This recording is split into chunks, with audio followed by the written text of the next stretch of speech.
Yeah. Dhunoti sarvam vidhi sannivishta. So if you are sincerely doing devotional service, and if you have committed by chance some thought, some act, and if you are sincere, then what does Krishna do? Dhunoti sarvam vidhi sannivishta. Krishna cleanses the heart completely. So therefore, if Krishna can do that with ordinary souls, what about Brahman? So like that. Is this clear? Very important verse. Those who are very dear to the Lord, even if they commit some sin, they are excused by the Lord. So basically, there are three topics I want to briefly cover today. First is the dangers of lust, because that is the main point. And then appropriate action that we need to take when we are overcome by anarthas, like lust. What to do when we are attacked by lust. See, despite knowing all the dangers, we may be attacked. And third, very sensitive topic, how to respond appropriately when we see senior devotee or other devotees becoming influenced by anarthas like lust. Because Brahma is the senior most here.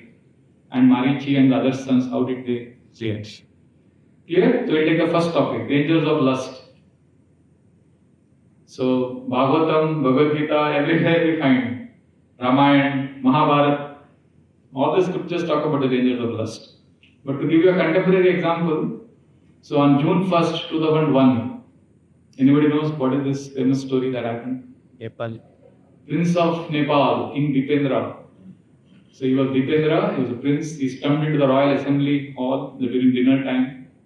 He came in a drunken state. He had his gun in his hand. And in a frenzy, what did he do? He shot down all the 11 members of his family. And then shot himself, and all of them were killed. And then they did investigation. Why did this prince kill everyone? He was madly attached to one girl who was not from the royal family. He wanted to marry her.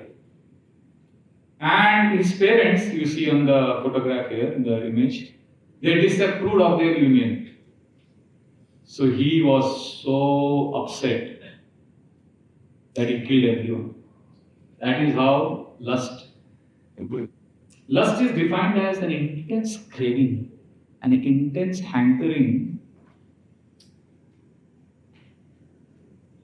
for anything material. That is called lust, intense hankering. And especially for something or for someone, and is usually referred to in the context of unbridled sex desire. So when that is very intense, that is called lust. It's basically an example of heightened longing, the intense desire of that. But it is, in common parlance, it is distinguished from passion. See, passion is not generally bad. In the sense, passion can encourage humans to achieve certain goals. So we are not against passion. But lust is very destructive. I hope this is very clear. Otherwise, you will say, I will not go to work, I will not earn money. Well, lust is the cause of everything, it is born out of passion. No, passion is okay. If you don't have passion, then you can't earn money also. So, passion is not bad. So, Krishna in the 3rd chapter, what is the verse I just now said some time ago? Mahashana. What is that verse? Kamesha, Krodesha, Rajoguna, Samudbhava. Ma Ashna. Ashna means what? Anybody knows Sanskrit? Ashna means eat. So Krishna is saying lust is Ma Ashna. It will eat us up from inside. You will not even realize. Andar se kha jayega humko. So what is this inside? We have pure consciousness inside. We all have purity. We all have pure love in our heart. That is there. Otherwise we would not have come to Krishna consciousness. There is something beautiful in each one of us. We all love Krishna. We all have pure love for each other. 100% it is there. Otherwise, you would not be sitting here. You should congratulate yourself for that. That is there. But Mashna, lust will eat up everything which is there inside. That is the power. And also, Kame steste rutak jnana, the 7th chapter Krishna says. Kama, lust is so powerful that it will steal away our intelligence also. Lust can destroy our intelligence. Basically, knowledge will be taken away. And Krishna also says, Mahashna, Mahapapma. Of all sin, the biggest sin is this lust. Because it takes us to degradation. Actually, what happens, when one is attacked by lust, one gets influenced to go lower and lower, and then one starts justifying the degraded consciousness.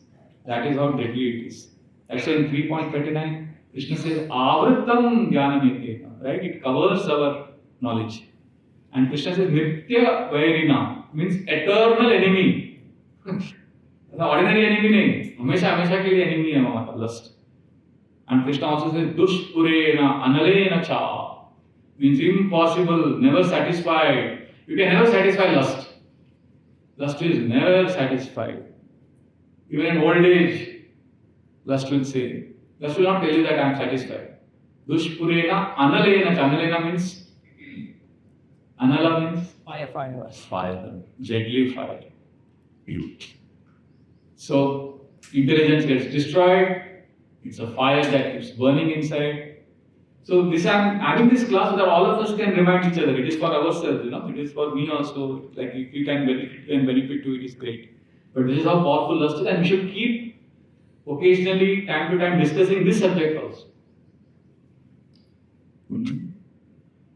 Because why I'm saying we should discuss this? Because many of us think, I've seen this. I've seen it universal. We say, Prabhuji, that devotee is cheating us. That devotee is bad. Prabhu, वो ना बहुत proud है. He's envious. I have seen this kind of discussion. He speaks like that. He's like this. So, Prabhuji, they are doing politics. This kind of discussion that you see, we generally talk about other people like that. But all of those problems are insignificant.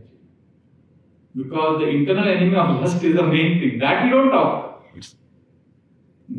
That's why the Bhagavad Gita says, Kamadi, all anarthas when they are mentioned, it begins with Kama, Adi means etc. पहले काम, पहले lust के बारे में बोला जाता है, फिर आदि, चलो बाकी सब ठीक है, काम आदि, मतलब pride, greed, anger, वो सब ठीक है, main thing is lust. So, great souls, enlightened by the Lord Himself, but still victim. येने ब्रह्म हृदय आदि कवे. So, दिल में भगवान ने ज्ञान दिया, but still, जाए तो विषयान पुंसा, mind can go crazy. We should be careful. And Bhagavad Gita also says, right now we are discussing, there are 3 topics. Which is the first topic we are discussing? Dangers of lust. So, and lust, Bhagavad Gita says, leads to anger. Because lust is subtle. All of you agree, lust is subtle. We can mask lust with gracious dealings. Hare Krishna. We can smile, we can be very gracious, and still lust can be masked. And many of us are not mind readers. Anybody here who can read the mind?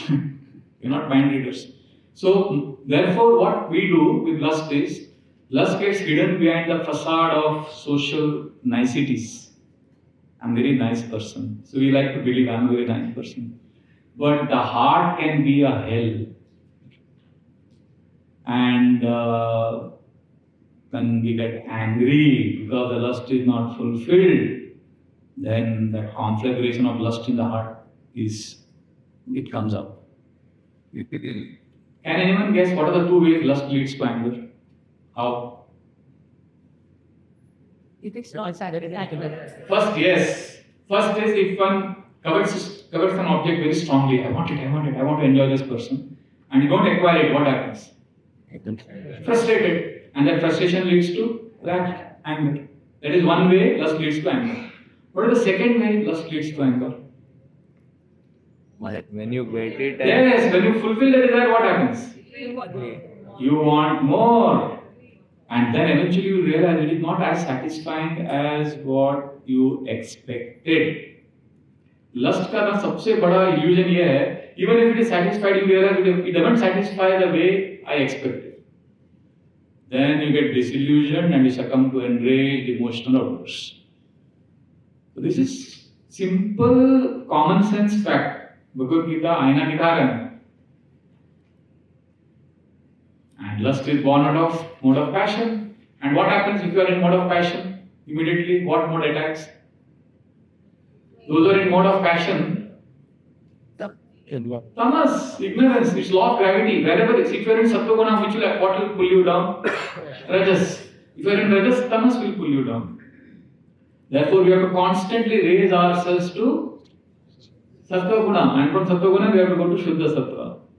See, in a particular environment, if you take a little yogurt and put it in milk, what will happen? Curd banega, na? So similarly, in an atmosphere, if you add rajo, धीरे धीरे धीरे वो पूरा lust में बदल जाएगा. Therefore, we have to recognize the influence of all this. See, external conditions, internal surroundings, we have to constantly be aware, and we have to keep upgrading our consciousness. We have to keep evolving, and we have to keep discussing also. I have seen, we like to speak all goody things, nice things, which is good. We should encourage each other, speak nice things. But we have to also be aware of what is keeping us in material world. Otherwise, we will keep the same mistake. Punarapi jananam, punarapi maranam, janani jagane shayanam. We will keep going through the same birth and death. Sab seekhne ke baad bhi. Because we have to keep reminding. I mean, Ramayana is what? You read Ramayana, my God, everybody is telling Ravana, छोड़ दो सीता को, छोड़ दो. वो जिसको दिमाग ही नहीं चलता है. Everybody's grandfather chastises him. So we give up everything to satisfy our lust. Ravana gave up who? He gave up his brothers. He gave up his sons. He gave up his relatives. He gave up his best friends. Just all in his vain attempt to get Sita. So the lust will blind us to lose near and dear ones. Hare Krishna. And Bhagavad Gita gives a very graphic example. Just hold your breath and try to understand this. These next 2 minutes, please understand this is a very deep example Krishna gives. He says, lust covers our intelligence like fire is covered by smoke, mirror is covered by dust, and embryo is covered by the... Sorry, womb is covered by the embryo. Yeah, embryo is covered by the... I just wanted to see if you are awake. I know you are. Yeah, ऐसा topic है, सोएंगे नहीं आप, मुझे मालूम है. Embryo is covered by the womb, right? Yes. So why Krishna gives these 3 examples? Very, very powerful. Listen to this. This is Bhakti Vigyan Goswami Maharaj was once telling us in Brahmachari class. Very powerful analysis. I think it's based on Bhakti Vigyan Goswami or Krishna Thakur. I don't know which one of the acharyas. He says why Krishna gave these 3 examples. Lust covers our intelligence like what? First, fire covered by smoke. You know what is the meaning of this? Our acharyas say, fire, when it is covered by smoke, the form of the fire is not seen, but the function of fire is there. Are you understanding? Yes. You can't see the form of the fire, but function hai. That means the fire is still burning, although you cannot see it because of the smoke. Similarly, at the first level, if lust is covering our intelligence, many of us may be in this first level, means we are sincere. Lust is covering our intelligence. The form of the intelligence is lost, which means we may be appearing to be distracted by lust, but the function of intelligence may be strong, which means we may have a resolve that I want to practice sincere spiritual life. I am distracted by lust, but I want to overcome it. That means the function is strong. Do you get this? Is it technical? Once more. I'll repeat. Okay. You got the example, right? Form is not seen, but the function of fire is there. It is still burning. Similarly, when lust is covering our intelligence at the first level, the form of intelligence may be covered, which means externally it may appear, oh, I am distracted by lust. But the function of intelligence, which means resolve, aspiration, I want to overcome lust, that is still there. So that means the sincere spiritualist is endeavoring to overcome the influence of deadly lust. So if that is happening, that means your function is not impeded. The intelligence का function अभी तक गया नहीं है. Intelligence चल रहा है, थोड़ा form उसका नहीं दिख रहा है. Because that power, lust is so powerful. क्या करें? So his spiritual life is serious. So don't beat yourself. The point I am saying is example. I am repeating what Krishna is saying is to encourage you. Don't beat yourself that you have fallen. It's okay. Your function is strong. You are at the first category. Because you know the ultimate goal of life. So your pursuits will remain strong. You will continue going to the temple. You will continue chanting. Lust may attack you repeatedly, but still because the intelligence is strong, you will be happy fighting this enemy of lust. Is this clear? Okay. A second example what Krishna gives, mirror covered by dust. So what happens when mirror is covered by dust? The function of the mirror is unavailable because mirror is covered by dust. But the form of the mirror is there. You can see the form, you can see it is mirror, but it is covered by dust. Function is not there. What happens? So sometimes devotees, the intelligence we know, intelligence is there. We know what is right and wrong. We have heard in lectures.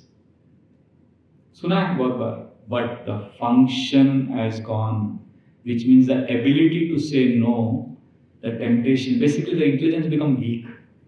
And you know that lust is bad, but you are like, okay, I know lust is to be conquered, but I am weak. I'll give up the fight. So if we are repeatedly giving up the fight against lust, that means our intelligence is covered by lust, like which of the three? Mirror covered by the dust. Mirror covered by dust.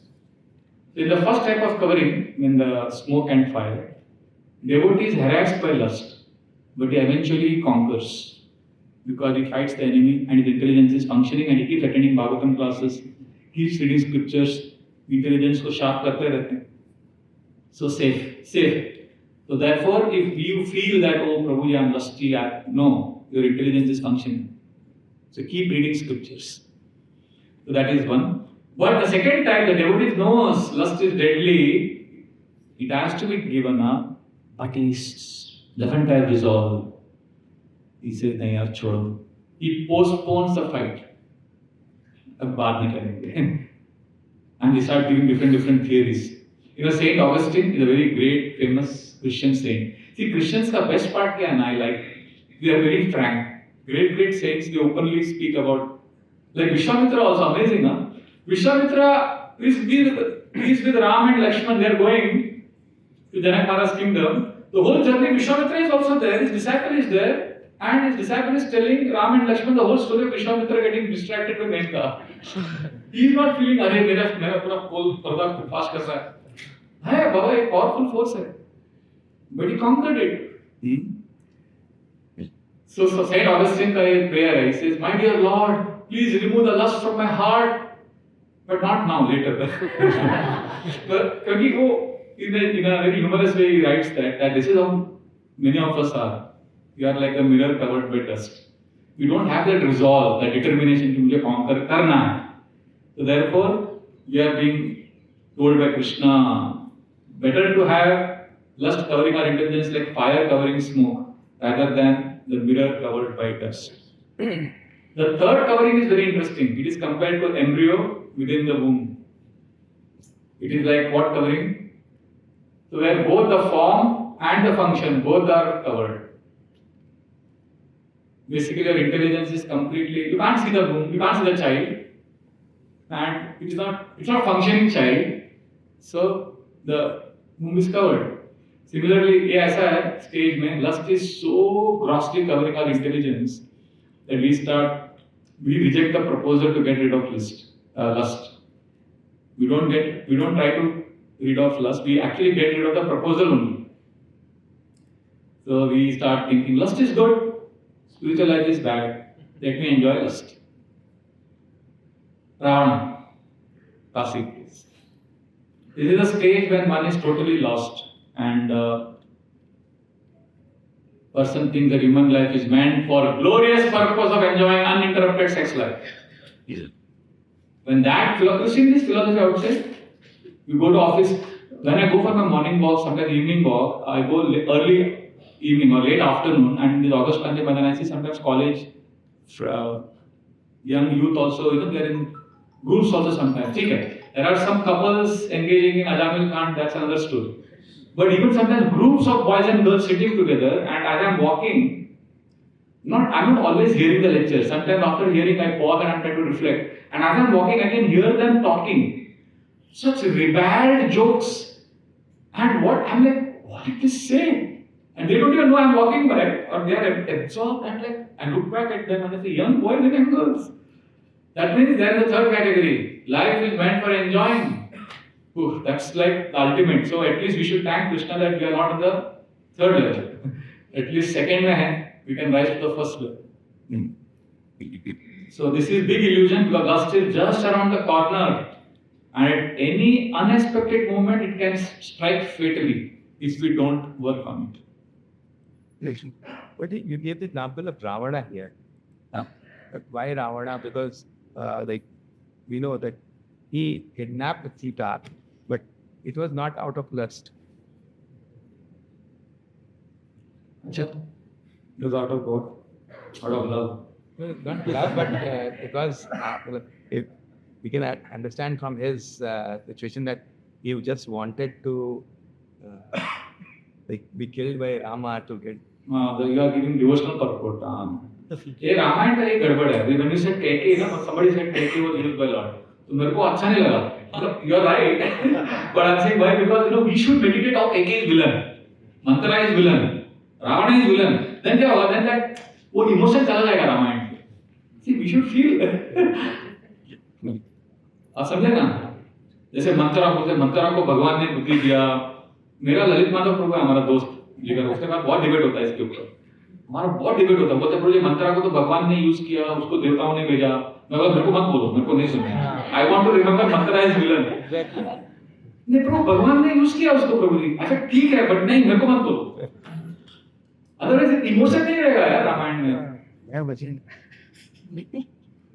अभी देखो भगवान की सेवा में use होता है सब कुछ. अभी भगवान की सेवा में मंत्रा ने भी यूज किया. अभी भगवान हम ऑल्टर में अपने डिटेल रूम में गए हो इस्कॉन टेंपल में, तो ऑल्टर में क्या क्या सेवा में यूज होता है. हम लोग झाड़ू भी मारते हैं, पर झाड़ू को क्या भगवान के बगल में रखते हैं. भगवान का बांसुरी है, अरे झाड़ू भी भगवान के पास है ना. देखो anything used in altar is lord's property. वो it is what is say paraphernalia. Lord का पैराफर्नेलिया झाड़ू, लॉर्ड का तदिया, लॉर्ड का पैराफर्नेलिया है तदिया. तो झाड़ू को भगवान के बगल में रखो. ऐसा रखते हैं ऐसा क्यों? झाड़ू का अपना जगह है, कोने में रखते हो. तो मंत्रा ठीक है भगवान का पास है, ठीक है, पर झाड़ू साइड में रखो. विलन बना उसको. सॉरी रावण भी ऐसी. तो ये ना ऐसा बोलने का नहीं रावण. एंड इससे डेंजर क्या है मन में. Then we start concocting scriptures eventually. There are people who say Ravan before dying gave Divya Gyan to Lakshman. बहुत गुस्सा आता है. What? He was a victim of lust and anger and whatever. वो सब अनर्थ मिक्स ऐसा बोलने का. But we should not cover it up. You will be confused about who to follow. Who to follow? है ना? देखो रावण अभी अगर बोलता है कि he said I really love Sita, he says. So if you really love Sita, if you really love someone, won't you want to give that person what that person will want? Like it. So he is telling Mother Sita that if you don't agree to marry me within 6 months, then I will eat you for breakfast. तो ये पागलपन है. मतलब प्यार है क्या? जैसे वो बॉम्बे में स्टोरी हुआ था कुछ साल पहले. So this man was college में, this fellow desperate to get her love. She rejected him, so he put acid on her face. He destroyed her beauty. That is Ravana. है ना? So Ravana is villain. ठीक है? अभी राम नहीं आ रहा ना, तो अभी है ना. We should approach scriptures in rasa. एक तो like वो sweet में वो उसमें आना. But महाभारत में एक स्टोरी आता है. Vedvyas once was dictating and Jaina Rishi was writing notes, and Vedavyas said, "Balvan indriyagramam vidvan api na karshati." His senses are so wild that vidvan लोग की दिमाग खराब हो जाता है. तो जैमिनी से डायरेक्ट विद्वान न कर्षति. तो उन्होंने थोड़ा एडिटिंग कर दिया. उन्होंने लगा कि हमारे गुरु महाराज थोड़ा एक्साइटमेंट में बोल दिए, बट एक्चुअली विद्वानों को कुछ नहीं हुआ. ऐसा करके उन्होंने वो पूरा एज इट इज नहीं किया. So Vyasdev understood the faulty mentality of his disciple. He didn't say anything. He kept quiet. After a few days, there was intense rain at Jaimini Rishi's ashram in his hut. So, and there was a knock on the door. And he opened the door, and there was a beautiful young girl, completely drenched in rain. And she said, "I am completely, shelterless in this rain. Can you please give me shelter?" So he allowed her inside.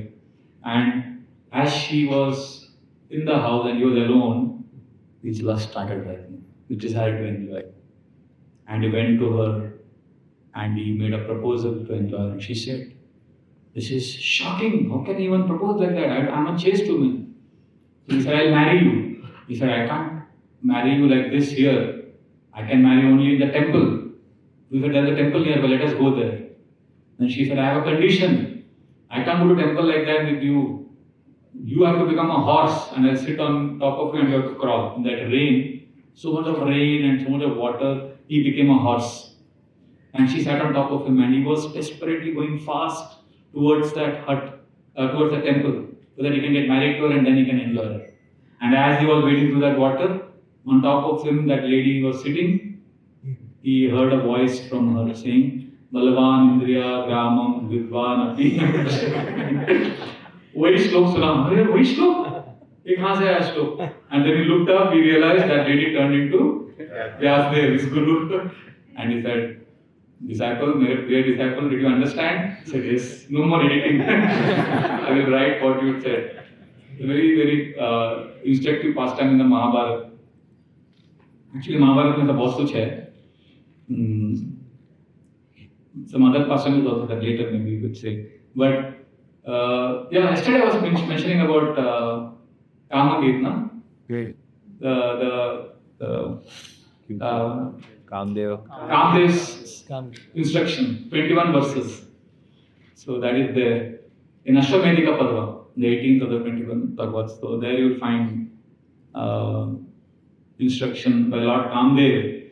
Oh my God, that those 21 verses he is declaring. You cannot conquer me with japa. If you do too much japa, I will come through japa and destroy you. If you do too much charity, I will make you proud and destroy you. Whatever you are thinking, I will conquer lust. Kamdev is dismissing. Kuch nahi hoga. And then he gives solution. Krishna is telling this to Yudhishthira. Follow your dharma properly, humbly. Jo dharma mein maryada mein raho. Hare Krishna. Follow the dharma properly. And of course, awareness and scriptures ka bhi hai. We'll discuss that later. But yeah, this is the point here. Dangers of lust. That was the point I wanted to say. I won't spend too much time on that. Second topic is very important. Second and third actually. Okay, dangers of lust over. We'll not discuss this. We'll go to the main part. Hare Krishna. So this is a very beautiful verse from Manan Shiksha. Raghunath Goswami writes. And read the translation. Great. O mind, like robbers on an open road, lust, etc., happily bind my neck with the terrible losses of my useless endeavors in this world, and they are killing me. Thus you must cry out to those guardians of the path that leads to Krishna, the slayer of Baka, and they will save you from the hands of those thugs. So we have to, Raghunath Goswami says that the solution for lust is take shelter of devotees. Call out to the devotees, be vulnerable, surrender to devotees, trust devotees, call out to them for help. Because lust is abnormal, please understand, lust is abnormal for the soul, but very normal for the conditioned soul. For us it is very normal, only for the soul it is abnormal. So, it is given that lust will be there. ज़्यादा उसका vote नहीं करने का. Like one devotee told Prabhupada, Prabhupada, I don't feel any lusty desires. I have overcome sex desire. Prabhupada said, go and see a doctor. Prabhupada just puncture kar diya uske. So, lust will influence our minds. So, there are so many factors against us because we are in the condition. Therefore, this verse is very instructive. Only devotees can help us. So, whenever lust will rear its ugly head, we should grab devotees. And you should cry out to help, cry out for help. And then you will see that desire just goes away. It's very powerful because its vulnerability requires a lot of humility, to be vulnerable, surrender karna, asan nahi hai. That transparency will save. That's why Raghunath Goswami says they are highway robbers, like you're going in a highway. And lust is like, those dacoits who are there in the road, they attack and they will strike when you least expect. They have these ropes. Like those cowboys you've seen in American old movies, they come and they have these ropes and they drag you. So you are going on the highway of Bhakti and the robbers are around. They will just attack. So when we see them coming, we should call out. Shri Rupa, Shri Sanatan, Bhatta Raguna, Shri Jiva Gopal, Bhatta Das Raguna, Shri Goswami, Prabhu Ganki Jai. You should call out to Rup Sanatan. You should call out to Vaishnavas.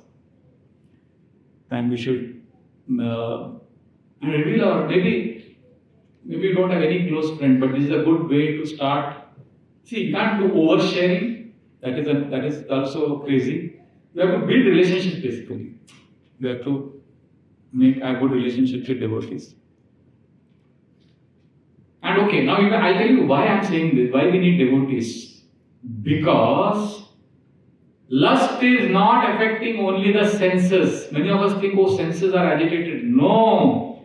Lust is so powerful that when the lust attacks the senses, the mind is supposed to, what is the mind's function? What are the two things mind does? Accept or reject. So when the senses are attacked by lust, what is the mind supposed to say? Reject. But what does the mind do? Accept. Accepts. Okay, mind accepts. What is higher than mind? Intelligence. What is intelligence supposed to say? Discernment.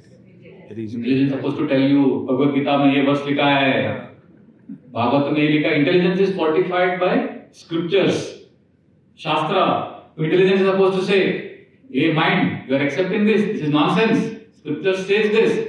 So senses are affected by lust. So mind is supposed to reject. Even if the mind is contaminated, intelligence is supposed to reject. But Krishna said in the Gita, lust has three places where it sits. What are the three places? Senses, mind, intelligence also. Therefore, I am asking you, who will be turned to when all three faculties which are supposed to protect us have been corrupted? Then what will you do? You can't say, I will use my intelligence. No, some other Vaishnava's intelligence can help. Because what intelligence is supposed to say what? Prabhu, this is not good for you. Don't engage in this. But what intelligence says? I will give you a scheme to enjoy this and not get caught. Intelligence is corrupted, and intelligence will tell you, we will do like this. It's risky, but you can enjoy. So intelligence is supposed to give us ideas on how not to enjoy, but intelligence gives us ideas on how to enjoy and not get caught. You come and you say Hare Krishna to everyone, you come for Mangalarti, nobody will come to know. People will think you are a great saint. So like that, intelligence is supposed to help us, but intelligence gets corrupted. So therefore, what do we do then? Mind contaminated, senses contaminated, intelligence contaminated. So then there is, what is higher than intelligence? Soul and super soul.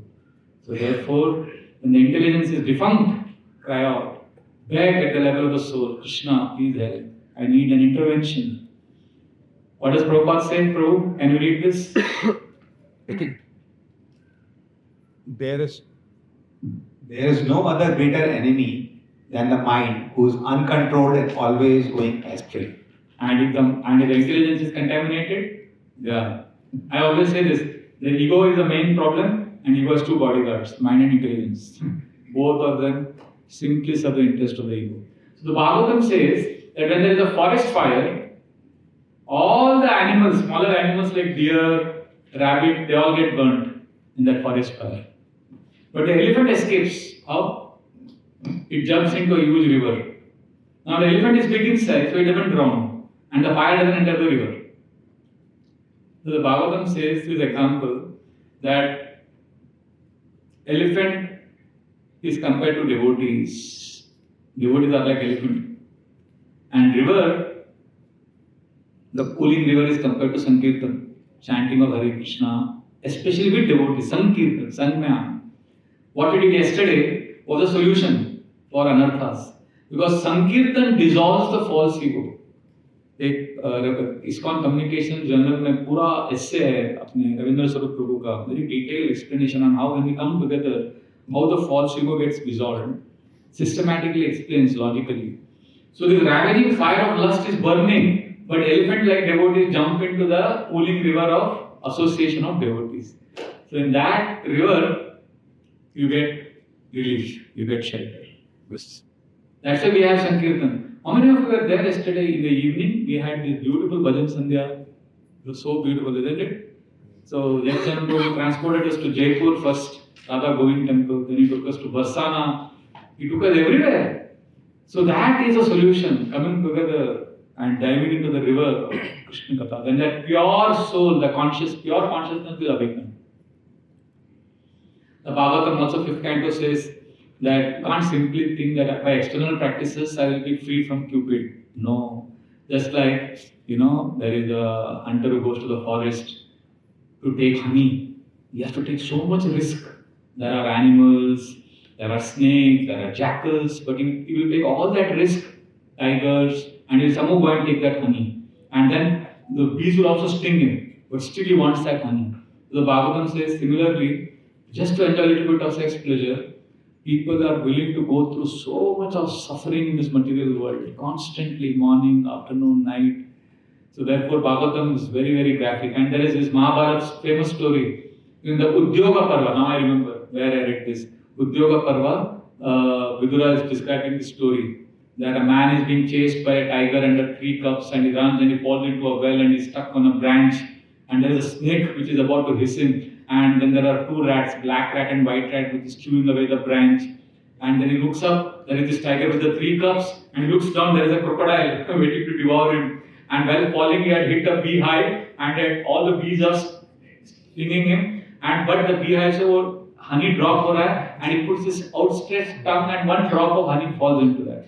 So graphically Udura says that drop of honey is compared to sex pleasure, and that bee stinging, that 3 cubs and tiger is compared to the 3 modes and Maya Devi, and death is alligator down, and snake is time, something like that, and aap sab fill in the blanks kar lena. And that black cat, rat and white rat is compared to day and night, and like that. So that so much of suffering just to get little bit of pleasure. And therefore the Mahabharata says that material world is a unique prison. Every prison has walls, but material world is a unique prison. This is a prison where there are no walls, and still nobody wants to escape. In normal prison, there are stories, there are very high security guard prisons, people have escaped. But material world ऐसा prison है, कोई जाना नहीं चाहता है. और देवड़ी जाके प्रभुपाद आके बोल रहे हैं, Chaitanya Mahaprabhu has opened the door. Next 10,000 days you can run out of, come, go, get out. नहीं, आराम से जाएंगे, waiting. You don't want to get out. Therefore, first of all, very important, when we come to the solution, when you go to devotees, take help of devotees, please don't beat yourself. Please know that, this lust is coming, is a perverted reflection of Adiras. It is pure love of Krishna which is got perverted. So our goal is to experience that pure rasa of genuine love for Krishna, genuinely experiencing Krishna. So don't beat yourself because you have this anartha. Do you get this? Just know that this is a perverted reflection of pure love of Krishna. So we have to transform it into pure love, that's all. But Bhagavatam tells us don't neglect this anartha. It's not that we become shameless, because we need to take guidance from more advanced practitioners, and they will teach us how to call out to devotees, Krishna helplessly. And Krishna is the original transcendental Cupid. He is Madan Mohan. He is the only one. What is that famous pastime? Subhag Maharaj says that when they were all young brahmacharis, one of the brahmacharis told Prabhupada in the morning walk in Mayapur, Prabhupada, this lust is attacking me. How will this lust go away? When will this lust go away? And Prabhupada said, never. He got so discouraged. Then after 2 days again in the morning walk, this devotee said, Prabhupada, this lust attacks us many times. When will this lust go away, Prabhupada? Prabhupada looked at him. Never. He got so discouraged. Then again after that, I think 3rd day he asked, so Prabhupada, lust attacks us all the time. How can we overcome this? When will the lust go away? And Prabhupada said, Govinda Icha, Krishna desire. If Krishna will desire, then it will go away. So this is the prayer we want to chant, Mukundamala Sutra. Please repeat after me. Andasya merita viveka mahadhanasya.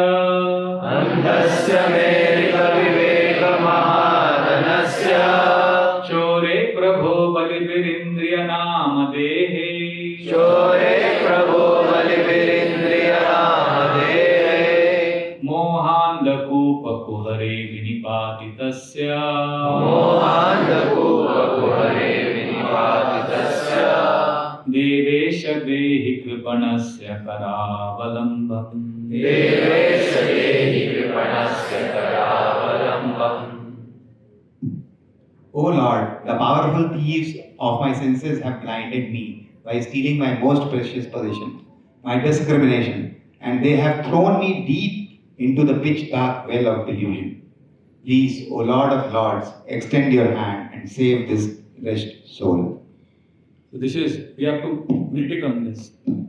Kabe Sri Chaitanya More Kuribera Daya, Kabe Ami Pai Go Vaishnava Pada Chaya. So the mercy of Lord Chaitanya is, they have got so many Vaishnavas. I mean, I have traveled last few years. I got chance to travel to many places in the West, Europe, US, and I see temples, very few devotees, hardly one or two devotees, and here we have opulence. You know, this is like the capacity crowd in many temples for Janmashtami. There's no devotees, and here we have such a well. So, Vaishnava Pada Chaya, we are getting shelter of Vaishnavas. And then we need to go to them, we need to pray to them. And when we go to the Vaishnavas, what do we pray? There are many saints, we go to them and we pray to them.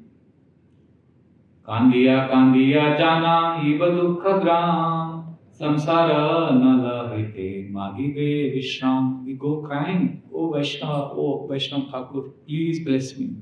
Please give me the strength. Kandiya Kandiya, we cry. And then what does the Vaishnava do? What is the speciality of Vaishnavas?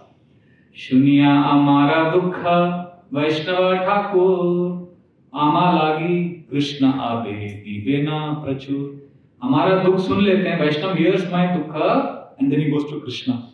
And he says, Krishna, please help me. Please help her. Then what does Krishna do? Vaishnavya Nivedana Krishna Dayamay Ena Pamara Prati Abhena Sadhay. Krishna says, oh, this Vaishnava is praying for this person. Let me release them from this problem. We have to seek out of association of those devotees. Sometimes you may say, but I don't see any pure devotee. Okay, but you will see sincere devotees many. Pure devotees may be very few. But basically you have to seek out those devotees who have given up lusty pursuits. They may have lust in their heart, but you have to seek out association of those devotees who have given up the hope that sense gratification will give them happiness. Many of us, we are afraid of taking association because we know that if we take too much association, we will give up our lusty activity. That's a fact. We said it's a fact. Because this is the goal of, let us accept, this is the goal of all common materialistic people. You ask yourself in your workplace, don't you see people talking all these things all the time? Oh, this is very common. And subconsciously somewhere, we also are scared of giving it up. So we need to associate with very pure Vaishnavas in their association. Even if we don't overcome lust, we will be convinced that we have to abandon lust. Chaitanya Mahaprabhu was going to South India with Kala Krishna Das. This is a nomadic gypsy community, Vraja Biharis. They used a bait. They attracted Kala Krishna Das. Mahaprabhu's servant was bewildered. He was the supreme personality of Godhead. And he got bewildered by these women. They enticed him with money, wealth, and that entire group. And he joined those gypsies. He left Lord Chaitanya's service. He was the Supreme Lord. And he got bewildered. And Prabhupada writes in the purport, unless one is very careful, Maya can drag one away. And the exact words Prabhupada writes is, Kala Krishnadas was personal assistant of Lord Chaitanya Mahaprabhu. What to speak of others? If he can be bewildered, that is the factual evidence that shows that any time anyone can fall down, one just needs to misuse our independence. Therefore, this is a very, very sobering pastime. Kala Krishnadas, Mahaprabhu went to that group, picked up Kala Krishnadas, उसको ऐसा फाट करके मारा उसको झगाया, and he dragged him back and brought him to Jagannath Puri. And then he came to Jagannath Puri. Mahaprabhu told that I reject him. He left my service. So then he was crying. He said, please forgive me, Mahaprabhu, I reject you. But then what he did, he took shelter of the devotees. And devotees protected him. Please repeat these words. Sridhana dekhana tandra loba jamila. Sridhana dekhana tandra loba jamila. Arya sarala viprera buddhinasha koila. Arya sarala viprera buddhinasha koila. Kala Krishna Das saw free and dhan, women and wealth. Lobha, he got intense desire, lust. And he was not wrong. Remember, very important, the second line. Kala Krishna Das was not a low class lusty man. Who was he? Arya. Means he was a very cultured person, very civilized person. And Sarala. Sarala means very simple, sweet, very sweet person. Arya Sarala. And then Viprera matlab Brahminical, clean, Sattvagun. What happened to him? Arya Sarala Viprera Buddhinasha Koila. और वो किसके साथ? The best part is he is with the Supreme Lord. But then when he took shelter of devotees, again Lord Chaitanya used him to teach us what to do. What did he do? He took shelter of the 4 devotees. They had a meeting to help him. Who are these devotees? Nityananda, Jagadananda, Mukunda, Damodar. Nityananda, Jagadananda, Mukunda, Damodar. Chari jane yukti tabe korila antar. Chari jane yukti tabe korila antar. So Nityananda, Jagadananda, Mukunda and Damodar, they had a meeting. How to help him? Then they got an idea. We will send him to Bengal with Mahaprasad of Puri and the news of Lord Chaitanya South India travel, and all the devotees in Bengal will become happy. And so then they made this plan. They went to Chaitanya Mahaprabhu. Can you do this? That will give hope to Kala Krishna. Because Mahaprabhu had earlier told, don't talk to me about him, and he should not come in front of him. But when devotees went with this proposal, Lord Chaitanya said, do what you think is right. Then they got blessings. Then they sent Kala Krishna to Bengal, and in Bengal, Advaita Acharya and all the devotees came to know Lord Chaitanya has come back from South India. There was a big festival. And for 3 days and 3 nights, there was non-stop kirtan, chanting, dancing, and Kala Krishna Das, the same person who was rejected by the Lord, became an instrument of harbinger of good news. And he made so many Vaishnavas happy, and all of them then came to Jagannath Puri. So Prabhupada writes that even if the Lord rejects you, the devotees are more merciful than the Lord, because even if the Lord rejects you, devotees will not reject you. And that is our hope. Because Lord has to maintain high standards. Lord will reject you. You are not, but the devotees are very merciful. So we should be connected to devotees who will help us.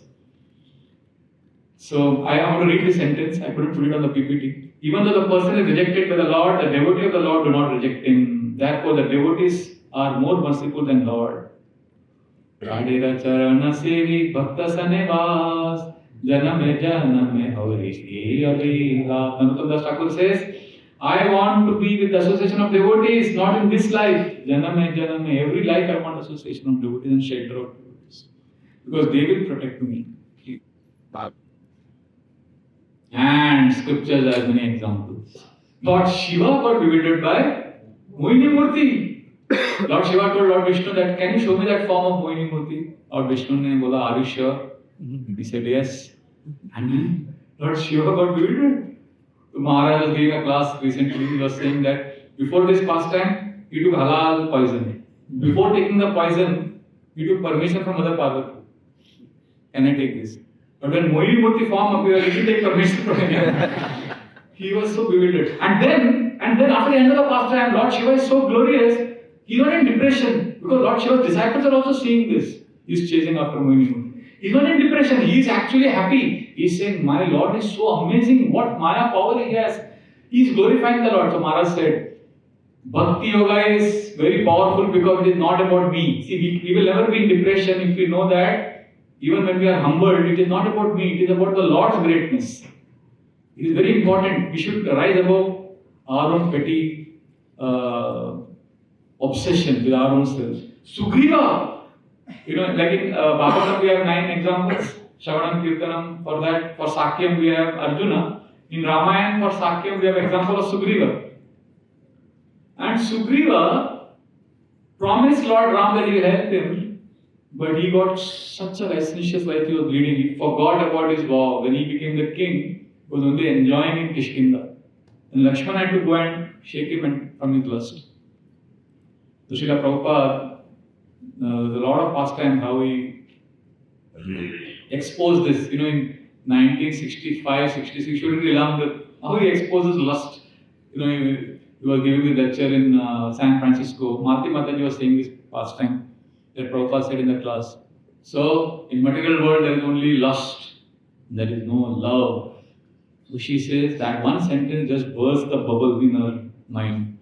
Many times, we think that I will enjoy. We have a lot of euphemistic, feel-good philosophies going around. But ultimately, it's lust. Of course, again, I'll repeat. It doesn't mean one doesn't follow dharma. Because many times now people go to extremes. There is a time for everything in life. Dharma, artha, kama, moksha. There is a time when you get married and you fulfill your desires, and then you gradually realize how frustrating it can be. In a dharmic way, fulfilling the responsibilities, like our ancestors, they led a very sober life, great life. They are supposed to evolve. But many of us, what we did mistake, our generation, your generation, they went to extreme. They just rejected their family life, they rejected their wife, husband. Even after marriage, they were living separately. And then after years, they ended up having relationship with somebody else. It's all crazy. Just fulfill your desires in a very healthy, dharmic way. Go ahead with a sober way. Like I remember I took one IYS boy to Maharaj. Maharaj is getting married. And Maharaj knew him. And he was very happy. Maharaj, I'm getting married day after tomorrow.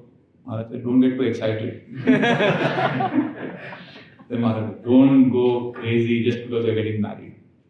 It's a sobering event. Sober रहने man, I'm going to fulfill my desires and I'm going to also do my duties. Be humble, and both of you, you and your wife, make Krishna at the center and maturely go ahead. Very important. But most important is be with the devotees. Take help of devotees. If you are going on the street and if some dacoits attack you, will you not call out for police? Help, help, बोलेंगे ना हम लोग. बहुत बड़ा बीमारी आ गया, deadly disease. Will you not go to doctor for help? So lust में क्यों नहीं जाते हम लोग help मांगने के लिए? We have to be practical. Srila Prabhupada said that if you lose money, you have lost nothing. If you lose health, you have lost something. If you lost Krishna consciousness, you lost everything. So when we lose money, we immediately take action. When we lose health, we take action. But Krishna consciousness we are losing because of lust, we are not taking action. We sweep it under the carpet. We give excuses. We blame others. So it's very dangerous. The three things we need to do. We need to recognize, remorse and rectification. Recognize means becoming introspective every day or every few days. Asking, oh, did I do this for getting name fame? Did I do this for getting appreciation from others? What was my motivation? What was my agenda? Nobody can tell you what is your agenda. You only have to do that. You have to be brutally honest with ourselves. Many times, we do some things to get glory from others, not because of service. So, we have to question our thoughts and we have to do introspection. And when we realize, when we recognize, अरे बाप रे, ये तो lust था, ये तो subtlest था, ये तो desire था. The red flag should be there. It should be out. Warning. ये पूजा लाभ प्रतिष्ठा. This was dangerous. The alarm should go off. And recognition is very important because it's very difficult to accept that I am not a pure devotee. It's very difficult to not take responsibility. It's not easy to take responsibility. You have heard this saying, to err is human, to forgive is divine. Uska actual sentence I heard from Prabhupada Priya Mataji. She gave a very good class on this verse once. So she said, to err is human, to forgive is divine, but to recognize and take responsibility is even more divine. Are you getting it? To make a mistake is human, to err is human, to forgive is divine, but to recognize that I have made a mistake and to take responsibility for it. This is a wrong desire I have. Recognizing it is actually more divine because it is more difficult. And that's why Brahmaji recognized, he gave up his body And he felt ashamed. Remorse is the second thing. See, one of the things very important, we should feel remorse. 11th canto says, one of the symptoms of mode of goodness is that devotees feel bad when we do something bad. When we do something wrong, we should feel bad. We can't pat ourselves on the back when we do wrong. Otherwise, we will never correct our mistakes. That was a terrible thing I did, Prabhu. Others, I should feel bad about it. I'm sorry. Then comes, I will do something about it. Rectification comes. And what was the rectification? Brahmaji did? He gave up his body. So we need to go to a senior devotee and do the rectification, what they suggest. And like that, we should do. Actually, I want to say one more thing here. Srila Prabhupada, one temple pastime, maybe some other time, one says this to you. The third topic we'll take now. What is the third topic? How to respond appropriately when we see other devotees becoming victims of us. So, we have discussed two of the three topics. What is the first? Danger of lust. Second, appropriate action when we are overcome by anarthas. And third, how to respond appropriately when we see other devotees becoming victims of lust. So, we will discuss this briefly and then we will sing bhajan, one bhajan. But then I have not. Asking for mercy from devotees, and also we'll chant Hare Krishna for a few minutes in that mood of wanting help, wanting shelter. But let us see now, because let us see how Brahmaji's sons reacted, and that is the way we have to deal with when we see our friends or people we know very closely struggling with this anartha. So that verse which we chanted, I am not going back. The third line was Marichi Mukhya Munayo Vishrambhat Pratyabodhayan. Vishrambhat is a very important word in that verse. Vishnu Chakravarti Thakur translates that as friendship. So trust, faith and friendship is the meaning of that word Vishrambha. So how did Marichi and the great sages correct Brahmaji? With trust, faith and friendship, that complete faith in Brahma that he is a good person, that his intention is good. This is not his intention, it is a slip. He doesn't want to do this. He would never do this if he is in the right mind. So therefore, we have to help him. So basically, that trust in the devotee's intention is very important. Very, very important. And therefore, it is important to have good relationship with devotees. So they wanted sons of Maricha and all of them, they wanted the best for Brahman. They wanted his honor to be maintained. They wanted him to be protected. So, and at the same time, they spoke to him directly also. If you speak to such devotee directly, Prabhu, you are struggling. It is not right. But we trust you. Trust and addressing, both are needed. If you say, but Prabhu, I don't have intimate relationship, I can't tell you, then go to somebody who can help. Go to some other. If you see some devotees doing something wrong, and if you feel this is not right, then we need to follow these two rules. What is the first rule? Trust that devotee that he would not have done this if he is in the right mind.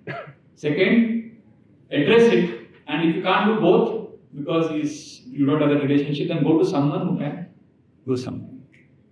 Like classic example I remember, Srila Prabhupada, this Mataji Prabhupada was telling this pastime about Brahmatik Prabhu. Srila Prabhupada was in one temple. He got a letter from one of the temples where the temple president was a devotee, his wife was not a devotee. So in the offering prasad, bhoga, she used to offer chicken in the altar. So devotees were feeling very disturbed. But they didn't know temple president है, कैसे बोल सकते हैं उनकी wife, क्या बोलना क्या नहीं तो things started going around. So the letter came to Prabhupada. Prabhupada said, I am coming. Prabhupada said, I am coming. He was on his travel. Then Prabhupada came there. Very interesting what happened. The devotees are sitting and Prabhupada appreciated all the devotees. Oh, what's the result in good distribution? So much love he gave, so much appreciation. Everybody was happy. All the devotees are happy. And then they left. Then the leaders, Prabhupada made them sit. Few leaders, temple president, treasurer, whatever. And then others had all gone. The door was closed. And left, right and center, Prabhupada chastised them with heavy, heavy language. Look at this, in 2 minutes, pura change. And then after chastising again, rectifying the situation, then again the other devotees came, again Prabhupada is nice with them. So the Mataji was sharing the realization that if we let's say you don't have a relationship, you are an ordinary rank and file devotee, the lesson to learn is just continue doing your service quietly. Report to the concerned person, but don't do gossip, don't do politics. Just whatever small things you are doing, keep doing that. And Prabhupada or Guru will appreciate you, continue doing that. But you report it in such a way that they take action. So if you are a leader, then do what Prabhupada did. Take action, correct the mistake, but don't belittle the younger devotees. So basically that's how we need to balance. Because all the sages, Marichi was the head of all the sages. See, very important, they didn't do gossip. They didn't put it on social media. They didn't tell others. They said, Brahmaji, you are senior and we want to talk to you. We want to help you. And Marichi spoke in compassion, with love, with trust. Not in putting down, like demon, you are a demoniac, you are lusty, not like that. But please don't do this. This will not end well for you. This is like a bad example. And what did they do in addition to this? What did they do in addition to the Lord? They prayed to the Lord, please give Brahmaji intelligence. So they did both. They told him and they also prayed. So we have to please don't believe the internet. Don't go on internet. Internet is destroying so many devotee communities. Just gossiping, writing scandals, such nice devotees ke bare mein. They write all stupid things. So and devotees come and tell me, Prabhuji, I read this news. I saw this comment on YouTube video about this devotee, that devotee. Internet is the forum for most irresponsible behavior. So please don't go to all this, But if you have doubt, approach some senior devotees, clarify. Very important. Basically, well-wishers banna hai. We have become well-wishers. But somebody did a mistake. Marichi's sons were immature. They started laughing at Brahmaji when he did this mistake. And then Krishna explains this to Mother Devaki in 10th canto, 85th chapter, 47 and 48 verse. That they offended Brahmaji, they started doing, laughing, joking about it. What happened? They were cursed. And then it's a long past time. Those 6 children of Devaki who were killed by Kamsa, they were the sons of Marichi who were laughing. So, therefore, we don't take pleasure in devotees' struggle with their anarthas. We don't laugh at them. We don't gloat. We don't say, I knew it. We don't say such things like that. As if, when we say that, we are subtly saying that if I am immune to this. Yeah, I'm happy this happened, he's exposed because he's a Kali Chela, devotee. So, ये अच्छा हो गया, अभी सबको समझ गया, गलत गड़बड़ है. These are very dangerous kind of comments. Can you imagine Maitreya Rishi is hesitant to speak this to Vidura? Because we don't like to talk about other devotees' fault now. Therefore, we have to be doing that which is beneficial, helpful. At the same time, not hiding it under the carpet. In all cases, we have to ask a simple question. What is beneficial for this devotee? What is beneficial for the community? Will it help or will it disturb? So like this, all parties should be benefited. That is the meaning, that is the way we handle this deadly fire of lust. And we should trust our leadership. ISKCON as a governing body commission. We have Matajis, Prabhujis, Brahmacharis, Sannyasis. Gauranga Prabhu gave a class during the studies of Brahmachari. He is also part of the GBC. There are senior Sannyasis, Grihasthas, extremely mature leadership. We should trust this governing body commission of ISKCON, the leadership body. They are protecting us. So don't go to internet. Trust devotees, leadership. I am saying this sincerely. I am saying this because I am a preacher. India में somehow devotees are nice. They have culture. But when I go to America, devotees, all the questions they ask me is about scandals only. Or yes scandal, wo scandal. I've seen a difference. In India, sometimes devotees go to other extreme. Ordinary person, they will treat you like pure devotee. मतलब ordinary person को divine आरती उतारेंगे उसका. India में ऐसा है. Ordinary sincere. Okay, I may be sincere, but I'm not pure. But they will treat me like pure devotee. आरती को जो आरती उतारते हैं मालूम है कि आपकी मैं इधर लेके गए, थोड़ा गलती करूंगा फिर इधर लेके जाएंगे।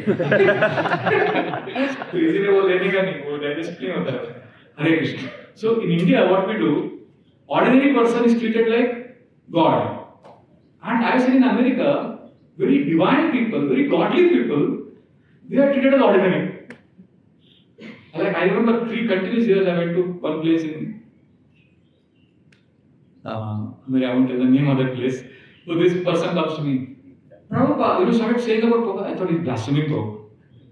Hey, Prabhupada, Prabhupada is a failure. Then I said, Prabhupada is, Krishna took care of his life. ऐसा बोलने लगा उसको. And then as a conversation went on, after 20 minutes I realized he actually loves Prabhupada. उसका जो वो psychology है ना, थोड़ा उधर का बोलने का, the culture is different. He's like, Prabhupada is a cool dude, man. He's a cool dude. Excuse me. He's a cool dude. He's like, he got all of us crazy. He's chanting Hare Krishna. Amazing. He's too good. So, thumbs up sign there was Prabhupada. But he was also saying the same breath how Prabhupada failed in his business, how Prabhupada couldn't do much. And then I realized, then I said, do you chant Hare Krishna? Yeah, I chant 16 and sometimes I chant 32 rounds. Look. I said, how devotees attached there, it's like, but then they like to see divine people as ordinary. For them, that gives them, that makes them feel normal. It's called normal. But in India, normal people come, chada dete.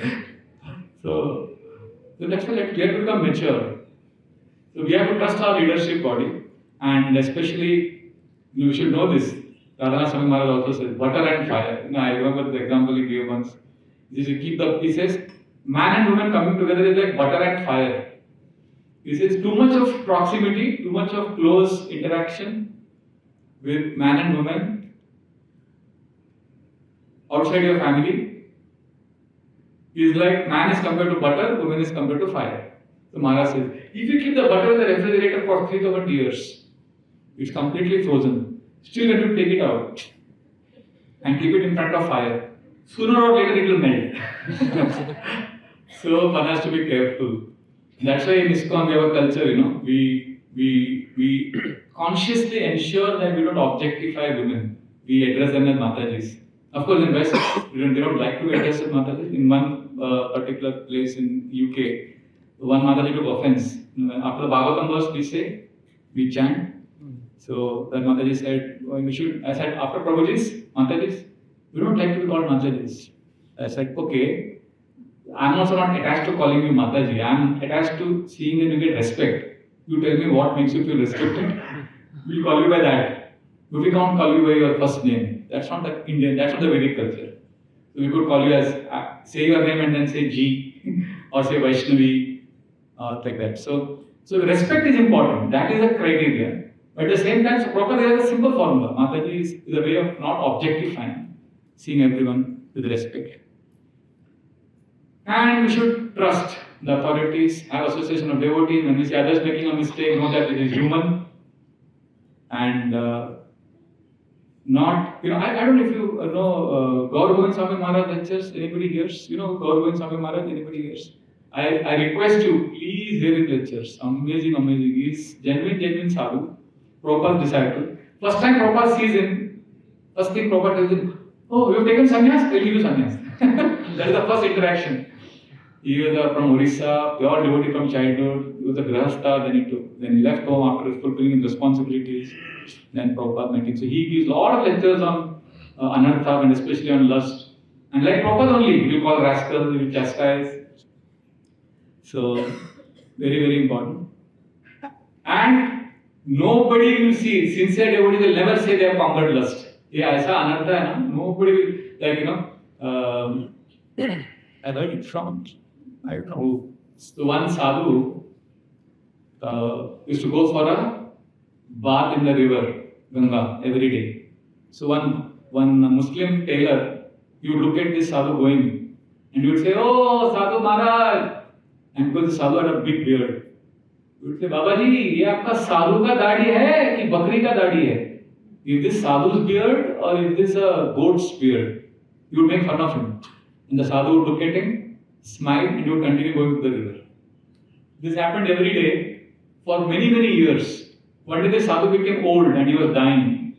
So when he was on the deathbed, he told his disciple, "Oh, call that tailor, Muslim tailor." So he said, just before dying, the sadhu is calling for that Muslim tailor. The Muslim tailor came, the sadhu said, "Every day he used to make fun of me, he used to ask me, ये साधु का दाढ़ी है कि बकरी का दाढ़ी है? I never answered you. But today I am dying, I'll tell you the answer. ये साधु का दाढ़ी है." He said, "अरे महाराज, आप ये मरने वाले हो, शरीर छोड़ रहे हो, you are dying now. What makes you answer this question now?" He said, "Because now I am not dying as a sadhu." Till yesterday, I was not sure whether साधु की दाढ़ी है कि बकरी की दाढ़ी. साधु की दाढ़ी है, पर साधु रहूंगा क्या पता नहीं. आज मैं बोल सकता हूँ साधु हूँ. So basically, we have to be humble. That is the point. We can never say that. Sometimes I've seen people say, "Prabhuji, आप तो गृहस्थ हैं. Lust will not disturb us. We are stable." No. Son, it's not an only renounce order. Vishwamitra case is only renounce order. No, grahasthas, my God, you don't know. Because you're not preaching. If you're not preacher, you may not know. But when we travel, we grahasthas suffer from it. Men, women, children, everybody, because this lust is not created by you. It is not that your grandparents created lust. And it's not that this lust will end with your grandchildren. ये कब से चल रहा है? जब से material nature बना है, तब से ये energy रहा है. So just relax, accept, move on, take shelter of devotees, and don't objectify the opposite sex. Don't look at others, the desire to enjoy, but the desire to serve. And this is the most important: association and close friendships. And then you'll see how it disappears. I remember one boy came to me some months ago and he said, "Prabhuji, I'm disturbed by this, Mataji. I know this is wrong. I'm feeling ashamed to tell this also," and all that he said. And I was just listening to him. I didn't judge him. I just heard him. He said, "Prabhuji, it took me 1 week to gather the strength to come and confess to you." So I said, "What have you done with her? Did you try to entice her and all that?" He said, No, I tried to make a relationship with her. Then I felt very embarrassed, very bad. I'm feeling very guilty." And but I'm not able to forget all that stories he told me. I just heard him without judging. And after 2 weeks, he comes to me with a big smile. He says, "Prabhuji, the day I told you, after that I'm not at all troubled by this." So he was appreciating me, but I knew it was not me. It is an act of being vulnerable. In one sense, he became naked. He just surrendered. See, we are going around putting a mask. What happened during COVID? How many of you put mask? All of you put mask, right? Mask lagi घूमते थे. तो mask में you feel safe. You feel safe ना when you put mask. COVID नहीं आएगा. But what happens if you put the mask all the time? Suffocation. So we put a mask as devotee. I am advanced devotee. I am senior devotee. I don't need help. I have to help others. Oh, Prabhuji, lust, I don't get affected. So that is a mask. So you feel safe in that mask. But that chokes. Or, in the war, they put armor. You see Shivaji Maharaj armor? Oh, Prince of Wales Museum, they put Shivaji Maharaj's armor, which is to put 5 people are needed to lift it. That means Shivaji Maharaj is to put it on and fight it. So when you put an armor, you feel what? You feel strong. I am strong. But you also feel exhausted. Don't you get both? Similarly, when you put on armor, I am great devotee. I am senior devotee. So, armor pehna hai. I am a very senior devotee. Strong. I feel strong. But what happens? Exhaustion. So therefore, we need to have association of devotees. Very, very, very important. Actually, Gaurang Prabhu came that day. Remember, he gave a long class. After that, he told me also. He messaged me. I said, "Nani Prabhu, it was what happened. Both of us were reviving our Sunday meeting. See, generally, for many years, Sundays, myself, Gaurang Prabhu, Baldev Prabhu, Sri Chaitanya Prabhu, around 7 or 8 of us, we used to meet every Sunday from 5 p.m. to 9 p.m. The rule tha, 4 hours we used to just do, I won't say prajalpa, but we used to sit together and just chat. Idhar udhar ka baat, and something from scripture, just relax, take some prasad, something. 4 hours every Sunday for so many years we did it. And now last few years everybody is busy. We're not meeting only. So गौरव प्रभु दिन बोले अरे वो याद आया अपना session तो वहाँ पे जो बात कर रहे थे because I was shocked. He was sharing all those things. He was not speaking like a Bhagavatam class. If you noticed, he was candid. Even last year when he came, he was candid because now whenever we are in that kind of forum, now we just let our because that forum is not there now. I remember once in one of those 5 to 9 Sunday meetings, he called us sannyasi. I think Keshav Bharati Maharaj or somebody. Many sannyasis have come for that our Sunday meeting because Gaurang Prabhu is well known. He would go and if some there is some guest in the temple, he would go and say, Maharaj, our very important meeting Sunday happens. So that Maharaj would not know what important meeting, and then the guest would come and you would see, there's a sitting, relaxing and eating, prasad and joking. And you go, wow. And I remember many sannyasis said this. This is amazing. This is what is lacking. This is what is needed. Devotees should come together and have friendships. You are so, all the guests would be very happy to know that we meet like this. So now, of course, we are busy, but we have made our own small groups. It's not that we don't meet, but everything doesn't remain the same. Like Niranjan Maharaj, our Bhaktivinoda Goyal Maharaj, Sachinandan Maharaj, Vrijan Prabhu, they all meet regularly, twice or twice a year. They do 2-3 days of retreat like this. So this whole idea of retreat here is an offshoot of that, which our seniors are doing for many years. It's very, very important. Otherwise, spirit, see, Prabhupada, I want to read that purport that I put it in the last slide. Can you read it, Prabhupada? It's a very important line from the same purport. Ignorance is the cause of sinful life, and sinful life is the cause of gross ignorance. The feature of ignorance is darkness or fog. Darkness or fog still covers the whole universe, and the sun is the only counteracting principle.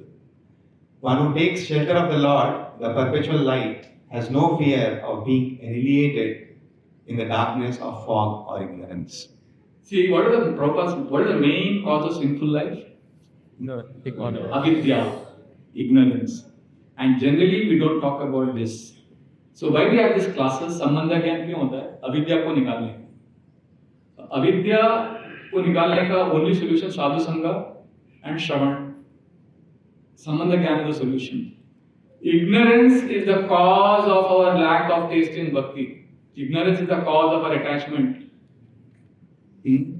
Unfortunately, what happens when we come for Krishna conscious programs, lectures, we ask questions because we want solution. We are all desperate for solution.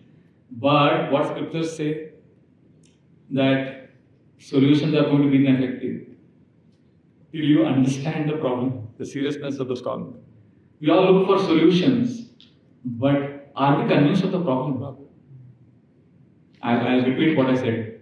We all look for solutions, but are we convinced of the problem? Many of us are not aware of the mess we are in. Sorry to say. What is the mess we are in? Material life. Birth, death, old age, disease. This is a serious problem, and there is avidya. We are ignorant about the seriousness of birth, death, old age, disease. Most people don't know this. So if you don't realize this, then Krishna consciousness will not, the Krishna conscious solution will not really attract us. We will again want solution. Every week we will want solution. Because we are not convinced of the problem.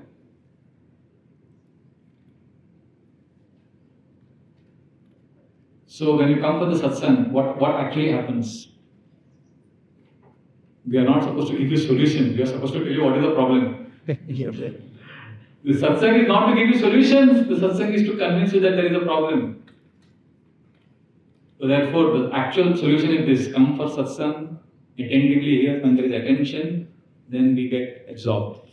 And when there is attention and absorption, that leads to attachment. And then that leads to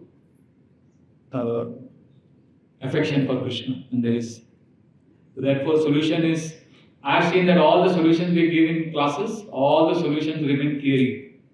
They don't work because we are not convinced about the problem of birth, death, old age, and disease. Like, somebody having some pain in the neck or something like that body, and he goes to doctor, takes some medicine. So he a lot of pain hota hai, I'm taking medicine, and suddenly one day the test reveals he has cancer. Then will he be lax in his taking medicine? So many of us, we chant, we don't chant, we are not serious. Why? Material life का problem है, ये सब है, तो chanting कर लेते हैं. But when you know there is cancer, then you know there is birth, death, old age, disease, then immediately we become alert, right? So many of us don't know that there is birth, death, old age, disease. Some of us know birth, death, old age, disease, but we simply know it just like a villager who is very unpad gawar and he's told you have cancer. He thinks cancer is like surgery to come. So he has to not only know that he has cancer, he has to know what is cancer. Then he will take medicines properly. Similarly, most of us don't know that we are suffering because of birth, death, old age disease. Some of us know that, but we are thinking, birth, death, old age disease is like a headache.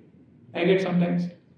Nahi, it is very serious. So we have to know what is Janma Mrityu Jara Vyadhi. We have to know what is the danger of lust. So therefore, you see, we are sometimes spaced out. We don't chant well, we don't do this because we don't know that it is serious. We have not internalized the knowledge.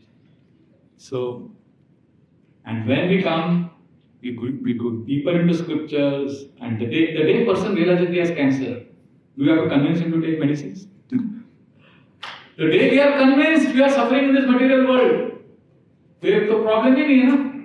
फिर तो कोई आपको lectures, I don't have to tell you, you don't have to, others don't have to tell you, others don't have to tell me. We will be every day chanting, hearing. So I've seen sometimes devotees in their classes, they have this mentality. I want to control, I want to have solutions for my problems. But actual devotees, Sanatana Goswami's mood. Kiyami, Kere Amar, Jara Tapas Re. Who am I? Why am I suffering in this material world? This is the mood in which we come for classes. And that's how avidya is removed. Therefore, a genuine spiritual practitioner will not come and say, I want solutions. He will say, I don't want solutions, I want to know what my problems are. Please tell me what are my problems. How many times have we said this in a class? We come to a class thinking, our problem is we think we know what our problems are. And we come for looking for solutions. And YouTube will give you. You ask any question, how to solve this, all solutions YouTube will give you, internet will give you, ChatGPT will give you. If you tell ChatGPT, I have this problem, how to solve? ChatGPT. But you tell ChatGPT, what is my problem? For that you have to come to Hare Krishna class. Hare Krishna, because they will tell you what is your problem. Not because we tell you. The scriptures are saying it is arrogance, it is pure arrogance to assume that I know what my problem is and I'll go to Hare Krishna program and I'll get solution. Sorry. Krishna consciousness Prabhupada gave us in such a way that we come and we understand what is the problem. So first we have to know what is our problem, we have to be convinced of the problem, then solutions will come. So our unfortunate problem is, we don't realize this is a serious problem. We hear Prahlad Maharaj story, Ambarish Maharaj, Hiranyakashipu, kisi ka hai. We can't connect to it. Like, if we hear Israel is fighting war with Hamas, itna farak nahi padta. Okay, Iran and America tension, farak nahi padta. If something happens in Pakistan, abhi Myanmar mein earthquake hua, immediately, idhar hoga kya? Danger. If anything happens close to us, we get alarmed. So for us, Hiranyakashipu story, 7th canto, Prahlad Maharaj, all these stories are all like kisi aur ka hai. We are not able to connect to it. Therefore, when we have a culture of attentive hearing and participation in association, we realize this is my problem. And then the sambandha and that culture of hearing, chanting, understanding our problem is what will help us. And you know it. When you know it, because there will be urgency. You will want to chant, you will want to do bhakti sincerely. So therefore, at that time you will hear Krishna consciousness in the sense of emergency. I have a very close friend, all of you know him, Anandaman Prabhu. One day he comes for Bhagavatam classes on Thursdays to temple, he attends the class. One day the person was giving the class. I was shocked because that person and Anandaman Prabhu had some tension some time ago and there was some misunderstanding and that had not yet been resolved, and I was like, and Anandaman Prabhu was sitting in the front, just like every day he attends class, every time, and he's there in the class. And I was only looking at Prabhuji. He's so surrendered, he's just listening to the class, I am not affected.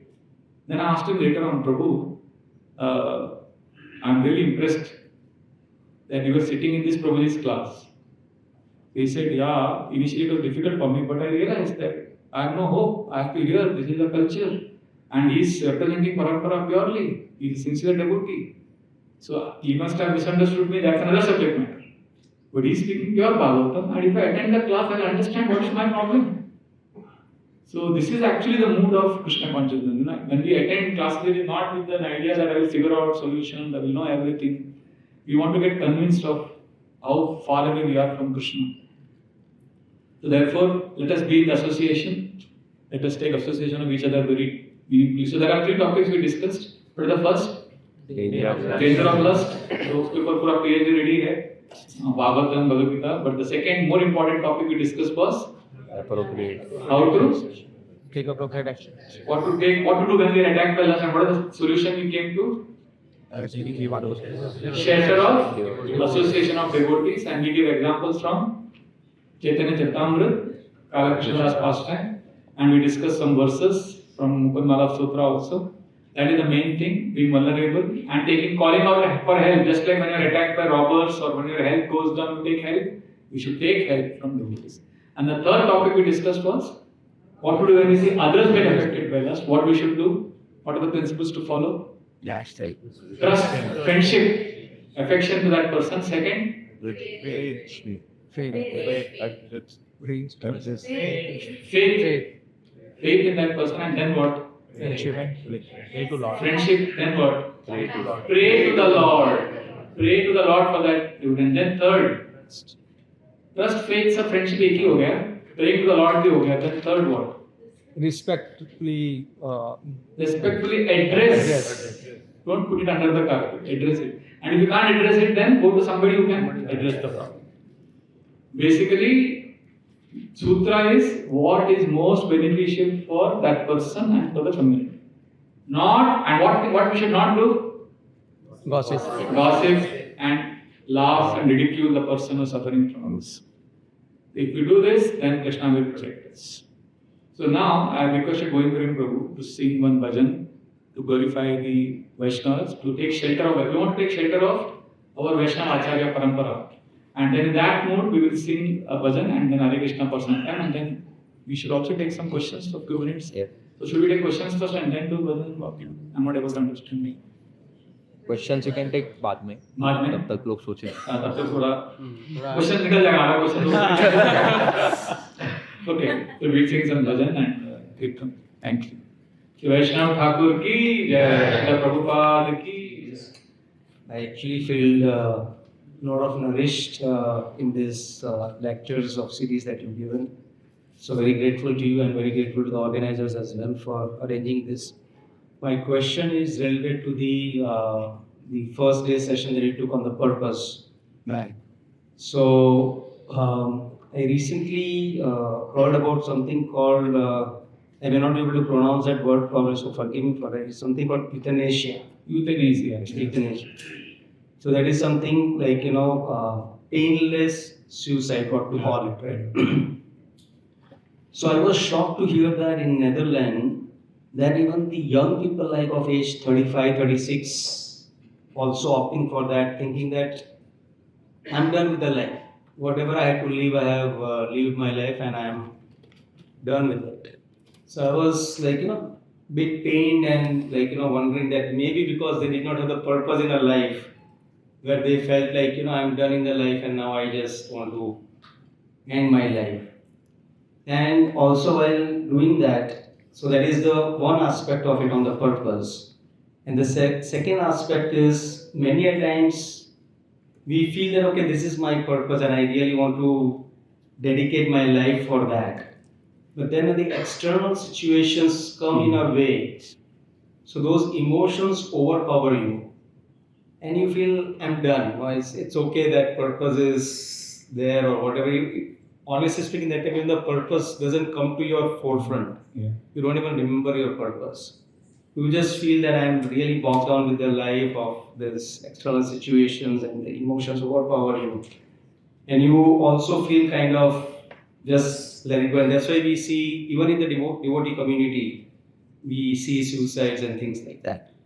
So I was just wondering, what is that one thing that devotees should always remember so that they can overpower all these external situations that may come in their life, which will either lead them to the depression or lead them to some drastic steps. So what is that something that a devotee should remember always, which will help them to make sure that they are not overpowered by the external situations? I'm also considering the fact that I'm also work in progress. I want to have a definitive answer for this. But considering the modern society we are living in, it's very difficult not to get overwhelmed. Events happen. What has helped me, I can share, which was the basis of today's class also, that emotional connect with and trust in some devotees. And being willing to be vulnerable and honest with some devotees. It could be 1, 2, 5, but at least one or two devotees with whom you can share your insecurities in Krishna consciousness without being judged. Generally, we all have sometimes fake doubts, but we don't want to show that we have doubts. We want to show that I'm fully realized. It's okay. You can sometimes not have. Like, Tamal Krishna Maharaj's disciple told me, Vishwambar, because Tamal Krishna Maharaj, after so many years of bhakti, I'm very angry with Krishna. My business has collapsed and all this. So he was actually upset. But he had this confidence that the Guru will not judge me. So he told his Guru Maharaj that I'm very angry with Krishna. How can Krishna do this with me? So Maharaj heard him, his Guru Maharaj, and told him, very good, you are making advancement. Advancement? How? I'm actually angry, very angry. He said, no, you are making advancement because of two things. One is you are revealing your heart to me, you are confessing that you are disturbed. And secondly, by saying that you are angry with Krishna, you are accepting that Krishna is a person. Very good. So that means that anger is revealing that it's so big. So the point I'm saying is we need to have at least someone with whom we can confess that I am weak. And otherwise we'll go crazy too. So for Grahasthas, generally, I don't know if it is true for all, but generally they have a support system. They have somebody with whom they can share their private space and reveal their hearts. For renounced order, it is extremely imperative to have someone. Otherwise, so Rupa Goswami has given the initial, it's a Goyam Akhyati Prachyati. We should have close friendships where we can reveal our hearts. I feel that will save us. Like suicidal thought, for example. Prabhu, I'm getting the suicidal thought. Immediately that will be a natural helpline here. The devotees need that kind of. We have to be vulnerable. Vulnerability is a strength. हमने उसको weakness बना के रखा है. We feel it is dangerous. So I agree, we cannot be vulnerable to everyone. That is my opinion. Thank you. Hare Krishna. Right. Yes, Prabhu. Prajnath Prabhu. I'll take this question first. Thank No more. Prabhuji, many times our devotees face so many problems, but we also just keep hearing that we need to rise above the problems. The focus on trying to solve the problems so that it helps us advance peacefully in devotional life is sometimes, you could say, ignored. As Prabhuji also said, sometimes we forget our purpose because the problems around us disturb us so much that we say, forget the purpose. But that problems sometimes have a solution, but we are fearful that if we try to solve those problems, then we will get stuck, and solving the problems will become the goal of our life, which is condemnable. And Bhagavatam is also full of all such cases like Prahlad Maharaj. So he tolerated so many things.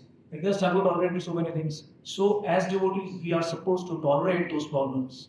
So is it really true? Are we supposed to tolerate those problems if we can solve them? See, that is not the problem. The main thing is your consciousness and your service. See, we all are serving Krishna. If by solving those problems and getting entangled in solving those problems, your service to Krishna is getting totally blocked. In the sense, you're getting so busy with your problems that there is no Krishna in your life. Then rise above the problem. But by so-called rising above the problem and serving Krishna, you are actually impeding your progress. Then better to take out time and solve that problem. I remember one couple came to my Guru Maharaj and said, we need money and all that. They were discussing. And I was so surprised actually at that time. I was a new Bhakta. Maharaj actually convinced them they should go to Middle East, earn more money, make their life stable. I was like, wow, so practical advice. See, on the Vyasasana, you speak the principle of complete surrender to Krishna. But application of that principle is based on what is needed for our service to Krishna, what will bring us, help us, bring us closer to Krishna. Ask yourself a simple thing. What about your hearing and chanting? Are you able to take shelter of Krishna through hearing and chanting by solving the problem or by transcending the problem? Sometimes we think I'm transcending the problem, but we get more disturbed because we are artificially trying to think I'm advanced. तो नहीं होता. तो इससे अच्छा अपने औकात में रह के वो प्रॉब्लम को सॉल्व करके करते करते मेन टेस्ट ये है. Is it helping you improve your affection for Krishna, or is it stifling your consciousness? That is the crux. That is the main thing. So I also have issues with my family. My family का सब चलता है, कभी-कभी आता है because so many years they neglected ना. Then I feel okay, I can help so much, but there is a line. Beyond that, then basic Krishna consciousness getting affected, then I will say Krishna, you are the doer. But if I artificially say Krishna, you are the doer and ignore it, then it comes to haunt you. So we have learned by trial and error. So my humble opinion is, do whatever helps you to have stability. Because there is two things. No? One is shelter of Krishna, complete shelter of Krishna, connection with Krishna. Second is contribution, having a sense of purpose. So when a sense of purpose bola, that is one angle. The other is strong connection with Krishna. दोनों के बीच में है psychological and physical stability. So I say shelter and service के बीच में stability आता है. Whatever helps you to be stable, to connect to your purpose and to connect to your, connect to Krishna, do the needful. In some cases, it is to encourage somebody to go through a divorce. In some cases, it is, we encourage a person to get remarried after a divorce. In some cases, we have told a person to take vanaprastha. It depends on case to case, person to person, his needs, psychological growth. You can't have a universal law for everyone. But essence ये है कि क्या आप भगवान के करीब आ रहे हैं इससे दूर जा. Thank you. Anybody else have a question? Yes. Vedmurti, Prabhu ji का लेते हैं, then Vedmurti का. Okay, we'll take Mata ji, we balance कर लेते हैं. Yes. Other Ruchi Mata ji. Great. Yeah, as the mic comes, you say, then I'll repeat. Follow.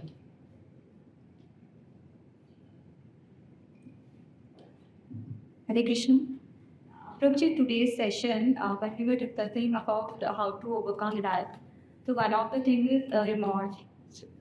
So how can we stop remorse into turning into guilt? Because remorse, as in like something bad happened, will keep us positive.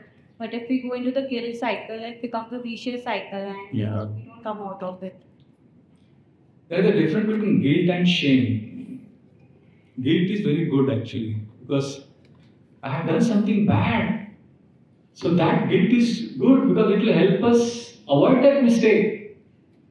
But guilt becomes dangerous when it becomes shame. Guilt is I have done bad. Shame is I am bad. I am useless. So then what happens? Then, as I told yesterday, day before yesterday in the class, then we go through what is called in psychology as what the hell effect or self-sabotage. When we realize that I am bad, I am bad anyway. And what bad people do? Bad things. So if your subconscious mind says, I am bad, then you will do more of that very thing which you wanted to avoid in the first place. So we should be careful not to allow guilt to become shame. Guilt is very good because it makes us sober, makes us small. But if the guilt is so much that there is no Krishna there, only it's about me, I am fallen, I am so bad, then that is I only. Guilt is I am so bad, but Krishna, you are so nice. Krishna, please help me. Krishna factor has to be more than my fallen and my mistake.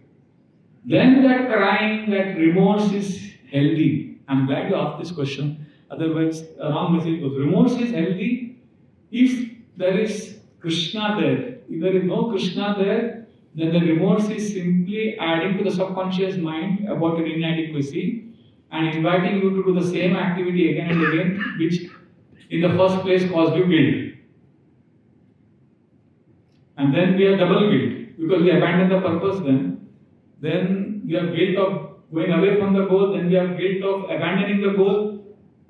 Then like that we become a royal mess. So we are not international society for guilt consciousness, we are international society for Krishna consciousness. So ask yourself, is this guilt helping me come closer to Krishna? Good.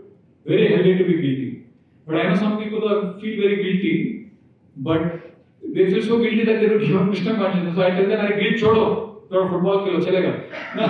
So I told few young boys to play football and do what they want to do so that at least थोड़ा तो act, थोड़ा तो एक self work, थोड़ा तो एक physical activity. Otherwise, it sucks you. Negative self talk is very dangerous. One sannyasi told Prabhupada, I'm very fallen. Last night my wife came in my dream. I'm a sannyasi. Okay, my wife came in my dream. I'm so fallen. Prabhupada, right? My wife also came in my dream last night. Don't think so much about it. इतना हम लोग कभी-कभी सोचते हैं ना, we make a mountain out of a molehill. वो dagger वाला. हाँ, परसों बताया ना वो ड्रैगन वाला, वो ड्रैगन अलग गया. That is not as painful as we take that dragon and we move it mountain. So, see, we don't want to be shameless. It is bad, the fact that we are having this material body itself is an embarrassment. Don't you agree? This body is the source of terrible embarrassment. क्या body से उत्पन्न होता है? इतना embarrassing है. So lust है तो इतना उसका टेंशन नहीं लेने का. Lust is given. It is there. ठीक है. It's a psychological, physical thing, part of the body. So ठीक है. No. Okay, thank you. Thank you, Prabhu, for taking the mic. Hare Krishna Bhakti, today when you are explaining about Hare Krishna Das and Nityananda Prabhu, the other scheme, and yesterday we were also telling about the baby refund tied to a chain, and when it becomes, it can't, things are back, and it will never use its strength. Similarly, in the material world, when we face such situation and when our seniors are doing some mistake, we know that we can solve the problem, but something in our mind says some fear of the unknown chapters, and we will not be able to come out and restrict them. How to come out of this? How to come out of that fear of helping the senior, other devotees. Something. That's why I said, if you can't do it, go to somebody else who can help. You may not be able to help. But we cannot avoid this law. Third canto is given a law. Prasangam ajaram pasham kavayo atmano vidu saiva sadhusho krito moksha dvaram apaditam. Krishna will not change this law. Material attachment is very dangerous, very miserable, but that same attachment has to be transferred to devotees. That it cannot escape. If you cannot tell that devotee out of confidence, then you go to some other devotee and reveal your heart, not in a mood of complaining, but in a mood of genuinely helping that devotee. And then also there is no help, then you have to accept it. Like I remember I saw one devotee in some big trouble and I tried to help him, but he was blind to my suggestion. So then I went to three senior devotees and their answer shocked me. They said unless he or the people affected by him come to us, we cannot intervene. Because of some dynamics they knew at a higher level. And I'm saying, no, you have to help him. And he's not listening to me. They are the only three who can help him. But they are saying we cannot. Till those people come to us or he comes to us. I'm like, but it's obvious. I'm going crazy. But they said, Vraja Bihari, relax. We have seen the world, we know, sometimes we have to just wait for some things to collapse completely. I said, really? I didn't know the logic. But then I thought, I went to the GT, I prayed, then I realized I've done my duty. I sincerely tried to approach different parties involved, and then like that past time I spoke, if you are a rank and file devotee, continue doing your seva. And I sincerely prayed for him, I did my seva, and then I saw over a period of time, the issues got resolved. So, we sometimes think I am the doer, वो भी एक problem रहता है. We may not be able to solve some problems that we cannot solve, they are very complicated. And you all know better because you are grahastha, you know how life is. ब्रह्मचर्य तो क्या हमारा banner ही चलता है 1-0 नहीं but grahasthas there are more shades we can handle. But I have understood. अपना duty करो, बोलो, then you can't help it. Quietly keep doing it. Thank you. Thank you. Any? Yes, very much, bro. On the first day, you told us to find the purpose of life. And one of the questions you told, what would you like to do when you are free? So, last 2 days I'm struggling with that question.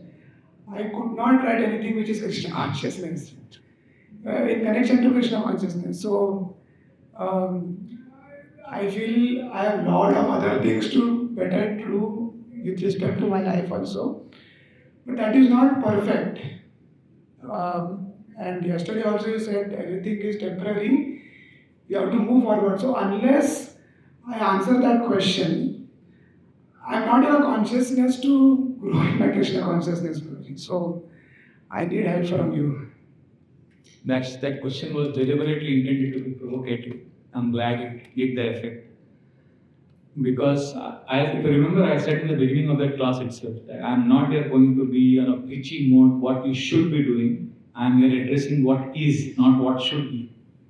When I answered that question first time also, the answer was not Krishna conscious. You know what I wrote? If I have all the free time, I would like to read poetry, write poems, and I'll show you. I've got every year. On road gives me a printout. Every year, every few days, I learn one English phrase or word and I use it in different sentences. And I carry that file. At the end of the year, I send it to him. He takes a printout and he gives it to me. So many years till मेरे पास है. So I can spend hours doing that. That is completely not Krishna conscious. Now, that doesn't mean I'm not talking about right wrong. I'm talking about where I am. I know where I have to go. There are two things there. One is I'm appealing to your higher self. You cannot say, if I have all the free time, I'll just watch YouTube. I'm not talking about your lower self. I'm talking about your higher self. Which means it cannot be directly spiritual, it can be at least semi-spiritual. Quasi-spiritual, as we say. It is something not directly spiritual. But some semi-spiritual things are there. So if you at least know it, if you are aware, then at least you can Krishnaize it at some point of time. Otherwise, if you're disconnected from your needs, your purpose, your who you are, then your Krishna consciousness will be very artificial. Because it's like, imagine a non-GPS world and you are coming from Mumbai, like I am coming from Mumbai to Govardhan Eco Village and you are here. And I call you and say, I'm lost, probably how to come to Govardhan Eco Village. What is the first question you will tell me? Where are you? And if I tell you, I don't know, I just want to come to GB, tell me, whether I should turn right or left. You say, आप बताओ किधर है, फिर मैं आपको बताता हूँ कि कैसे आना. I say, no, I don't know, I want to come. So then that question is difficult. I have to find out where I am. It is very important for you to before you go to Krishna. So I know I love to write journals, I love to read poetry, I'm talking about my higher self. I'm not talking about my lower. See, we all have a dark side. We're not talking about that. We're not talking about anarthas, lust. No. We're talking about, we all have a good self. Like I know some people who just love to help others, who love to appreciate others, who love to send wishes and love for others. So, वो क्या है आपके अंदर? It can be directly Krishna conscious. It's okay. We'll see how it can be Krishnaized. पहले पता तो करो आपको क्या अच्छा लगता है. We are so habituated to not address our needs. We are so guilty. We are so disconnected now, then we can't connect to Krishna because Krishna consciousness, the first criteria is honesty and authenticity. When you go to the Indian Army, they test your physical ability, psychological ability, all that. That is the qualification needed, physical strength and all that. In Mahaprabhu's armies, the qualification is authenticity. आप अंदर बाहर क्या वो आपको कम से कम मालूम दुनिया को तो मत बताओ है ना. I think that some of you know I used to love poetry. So much that when I was in college, I used to say a lot of shairis. And I used to go with my friends to these bars. And I used to not drink, but they used to all drink and I used to tell them so many shairis of drinking liquor and they used to enjoy and I used to also enjoy. I used to get more nasha without drinking. And I used to enjoy it. So what happened, one day, a few years ago when I was giving class, suddenly I remembered some shairi and I mentioned it and devotees loved it and then I started getting appreciation. And then I started recalling, and then I started writing them. And then I started adding it in all my classes. If you notice, last few classes, I don't speak only now, last few months. Because one day somebody said, Prabhuji, वो class बहुत अच्छा था, वो तीनों शायरी वापस बोले थे कि record करना है. So I said, अरे यार, I gave Krishna conscious message. So then I realized that, okay, at least I knew what I like. I like poetry, I like one-liners. If you tell me one sentence now, which if I like, I can keep meditating on it for hours. That will not be Krishna conscious. But okay. So then, of course, I abandoned it now because it was impeding my hearing and chanting, it was impeding my service. So we learn by trial and error many things, but at least I know what I like. I know that. So recently somebody gave me a quote of one very famous utilitarian philosopher, and then that quote is just ringing in my head. It's not Krishna conscious, but he says, it is better to be unsuccessful. I'll repeat the exact sentence. It is better to be a dissatisfied human being than a satisfied pig. Better to be an unsuccessful Socrates than a successful fool. Socrates was a great philosopher. This is such a powerful sentence. You know what this means? This is basically R and Indra Bhaya Maithun verse spoken in the modern language. So like that, you'll find a lot of wisdom in the outside world. So if you are interested and if you can Krishnaize it, great. If you cannot, then as a preacher I'll tell you that is Maya, don't do this. I'm scared that I will lose you. I want you to get Krishna. But other agenda could be that I'm a manager, I want you to serve me, I don't want you to go anywhere. That could be my other hidden agenda. But if I'm genuinely your well-wisher, I will encourage you to pursue your interest. It cannot be directly Krishna conscious, but at least it will keep you satisfied, happy. You know, and that way you will be able to come to Krishna with whatever you have.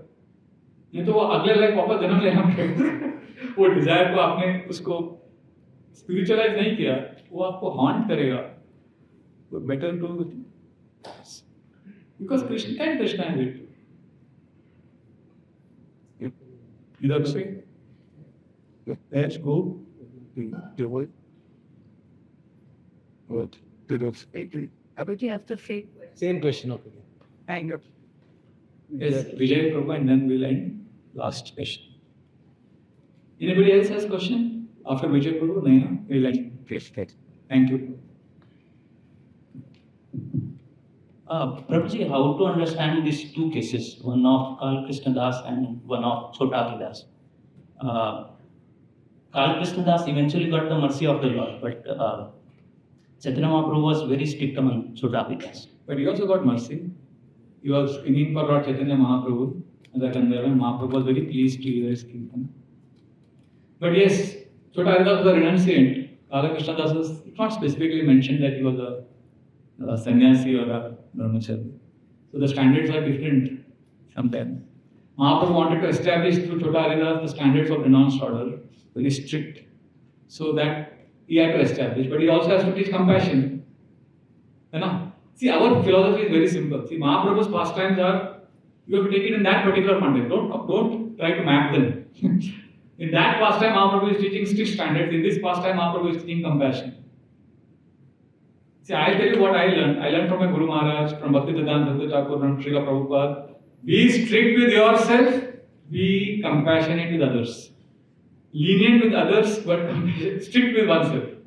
Like my Guru Maharaj is very strict with himself, but I've seen him very accommodating with those who are.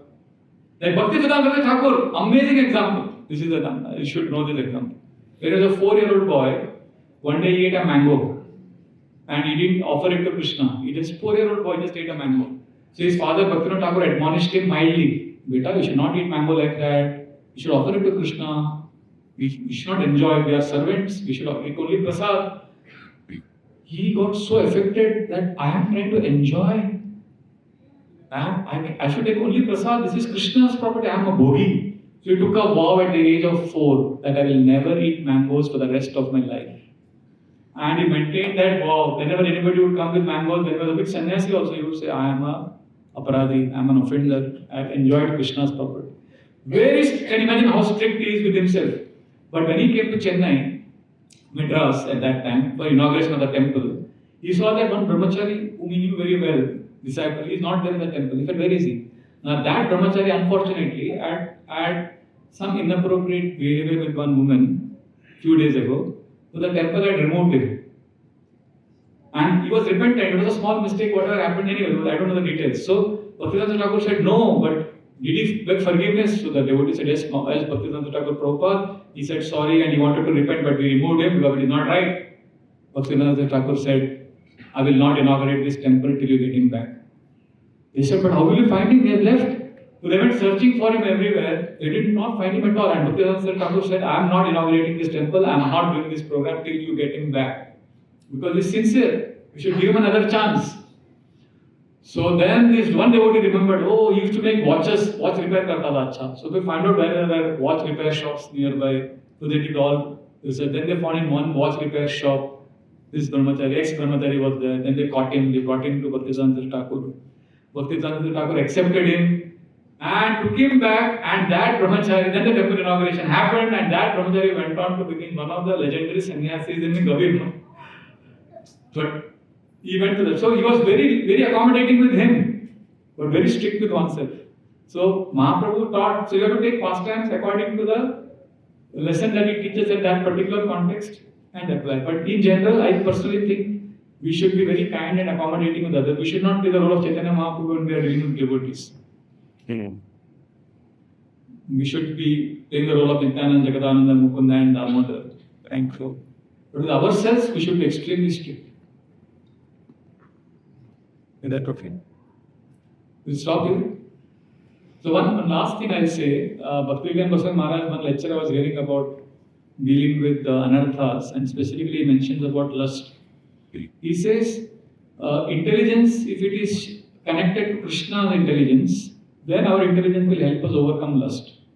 So he says Krishna's intelligence means Mahat Tattva, the origin, the primordial. See, there is cosmic intelligence and there is our intelligence. So when our intelligence is connected to the cosmic intelligence, then we will be safe in this material world with the anarthas. So what is the cosmic intelligence? It consists of four qualities. Dharma, Vairagya, Jnana and Aishwarya. Aishwarya means, here in this context it means, in these four qualities, the Aishwarya means you will have a lot of sense control. Jnana means you will have power of discrimination. Vairagya means you will have natural detachment. And one more. Dharma. Dharma means living according to the universal right and wrong principles.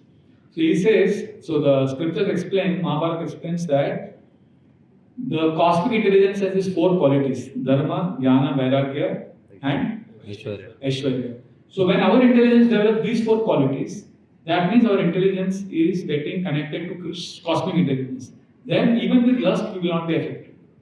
Now your next question will be, how can I develop these qualities? How can I develop Dharma, Jnana, Vairagya and Aishwarya? How can my intelligence become strong? So then Maharaj is explaining very beautifully that we need to do 5 things, all of us. If we focus on these 5 things in our life, then our intelligence will become spiritual intelligence. Then you will not be affected by material energy ever. So what are the 5 things? First is, we should take vows. I'm not saying tamasic vows, not like Hiranyakashipu who took vows. Vows like, I will fast on Ekadashi, or I will chant some rounds, some kind of commitment. I will chant some extra rounds on Ekadashi, or whatever. Or vows of, reading Krishna book every day, 1 chapter, or memorizing some shloka. Some vows you have to take. 4 regulative principles. Vows is one. Second, taking guidance from seniors. Always, this is an example of taking guidance. Coming to satsang, hearing from seniors. Third is association of equals, having close friendships. What is the first? Vows. Second, guidance. Third, association. And fourth, hearing scriptures, studying scriptures. Because scriptures are universal, Krishna's intelligence. So when they are connected to scripture, then our intelligence side mein chala jata hai. Krishna's intelligence will purify our intelligence. And fifth one, very interesting, out of the box, integrity of speech. Muh band rakho. Don't talk unnecessarily negative things about yourself, about others. Don't just blabber. This speech, a tongue ko control kiya na, so lot of clutter from the mind gets dissolved. Intelligence becomes sharper just by मुंह में जबान सब रखते हैं, पर कमाल वो करते हैं जो उसे संभाल के रखते हैं. इसको संभाल कर, वो निकल गया अभी. वो आदत जाएगा नहीं. एक बार तीर, खंजर, चाकू और तलवार बहस कर रहे थे कि सबसे ज्यादा घाव कौन लगाता है। एक बार तीर, तलवार, खंजर और चाकू बहस कर रहे थे कि सबसे ज्यादा घाव कौन लगाता है, और पीछे बैठे शब्द मुस्कुरा रहे थे। So words have so much of power. So we have to बंद है। ये अगर हमने प्रैक्टिस किया, ये 5, what are the 5 things? First, wow. Second, guidance. Third, association. Fourth, scriptures. And fifth, Integrity of speech. इससे क्या होगा? Our intelligence will get aligned to the cosmic intelligence. And then with this intelligence, we will be able to see lust for what it is. And see, right now, all our actions we take is generally driven by, as Vedmurti Prabhu said, it's driven by emotions. Like amygdala, हमारा बहुत, it's a thing, it's a feeling brain. ये जो है prefrontal cortex है, the frontal lobes.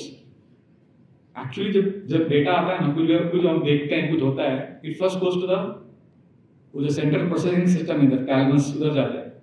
वहां से ideally this is the way it should be, it goes to thalamus, prefrontal cortex, thinking, ये सही है क्या गलत है मेरे लिए, वो सोचना चाहिए। Then it goes to amygdala which is the feeling brain. So logically human beings are supposed to first think and then feel, ideally, because that's why human beings में जो आगे का ब्रेन है ना, frontal lobes, it constitutes 40% of the brain. Animals में 5, कुत्ते में 3%, बिल्ली में 4%, चिंपांजीज में 15% है, मतलब they think little bit more. So that means we are supposed to be, this prefrontal cortex is like, if brain is compared to a horse, this prefrontal cortex is compared to the leash. Correct. So our thinking brain is supposed to be very strong. We are supposed to think first and then feel. But क्या होता है, when you go through some experience, कुछ हो जाता है, then वो central processing system में जो data आ गया है, we don't want to be safe and we don't want to be in trouble. So amygdala क्या करता है, जो feeling brain है, it puts its shoulder on the thalamus and sees that data का कुछ past pattern है क्या, कोई पहले ऐसा कुछ incident हुआ है क्या, and if there is some connection, it just yanks that data out of prefrontal cortex, and that's what in technical terms it's called amygdala hijack. तो आपका feelings इतना हो गया कि you are not able to think clearly because our feeling brain takes over, hijack करता है. So therefore this thinking brain has to be made very strong, and that will happen strong when we are not thinking. We don't use our intelligence. We use spiritual intelligence. Actually, you see sometimes people, like one lady, she was abused when she was a girl, and when she was being abused, there was coffee brewing, coffee machine, coffee कोई बना रहा था, तो coffee का smell आ रहा था. So she had an experience of the coffee fragrance. ठीक है. Now this was one incident that happened in her childhood. Now she is 45-year-old woman. She is settled, she is married, she has children, सब life अच्छा चल रहा है. But whenever she smells coffee brewing, she goes crazy. चिल्लाना, झगड़ा, ये वो, पागल हो जाती है. तो घर वाले सब परेशान. कॉफी का क्या मतलब? She got some problem. Because why that happens? Because amygdala is activated. If her prefrontal cortex was strong, she could analyze, she could understand that ये past का pattern है, कॉफी है, इसको it is nothing to do with being present life. So most of us, we go through, we get carried away by emotions all the time. Mind आपको ऊपर नीचे भगाता रहता है. Therefore, we have to make our thinking brain strong. And our thinking brain, we can't make strong by our thinking, because our thinking is mind only playing same thing. So we need higher intelligence. तो वो intelligence जब आएगा, तो ये बहुत strong हो जाएगा. सही क्या है, गलत क्या है, razor sharp, we can cut it. आप समझ गए ना? तो इसीलिए शास्त्र का, what we are having this kind of satsang is extremely important. Studying of scriptures is very important. Gaurang Prabhu made it very emphatic day before yesterday. Grahasthas have to read Bhagavatam. You have to study at your home. See, you and your wife can sit together. 5 minute आप class दो आज, your wife listens. Next day she 5-10 minute के लिए आप लोग रोज ऐसा करेंगे ना, then your relationships at home will be spiritualized, because all of them will take shelter of higher intelligence. Otherwise, your emotions will run riot. So, emotional intelligence is lacking even in devotee community. Oh. You're just getting emotional intelligence means to understand what emotions I'm facing and to take the, we are emotionally addicted people. एक ही emotions को हम लोग, जैसे कोई anger होता है, हमेशा angry रहता है, because उसको comfortable हो गया body को, वो hormone जो है ना, anger hormone से comfortable हो गया. Some people are always greedy, lusty, shouting, or behavior, loose talk, criticism, prajalpa, ये सब addiction हो गया हमको. Because we just allow the amygdala to run riot. We have to take charge. वो घोड़े को संभालना होगा. Control panel of the brain is prefrontal cortex, and ironically, nobody has control. मतलब control panel का control ही नहीं है. We have just lost it. We lost the game. So therefore, Krishna consciousness is the only solution. शास्त्र especially, शास्त्र से मालूम पड़ता है गलत है. अरे शिव जी के फतेह हुआ, ब्रह्मा जी के फतेह हुआ. अच्छा ये विश्वामित्र स्टोरी, छोटा हरिदास, ये सब churning discussion. This makes our intelligence strong. And the right time when the provocation comes, you are able to. Even if you get emotional, you are able to use that. You are able to use your frontal lobes. You are able to use your thinking part and separate your emotions. Create a distance between what happens to you and what you do with those emotions. So therefore, scriptural hearing is extremely important.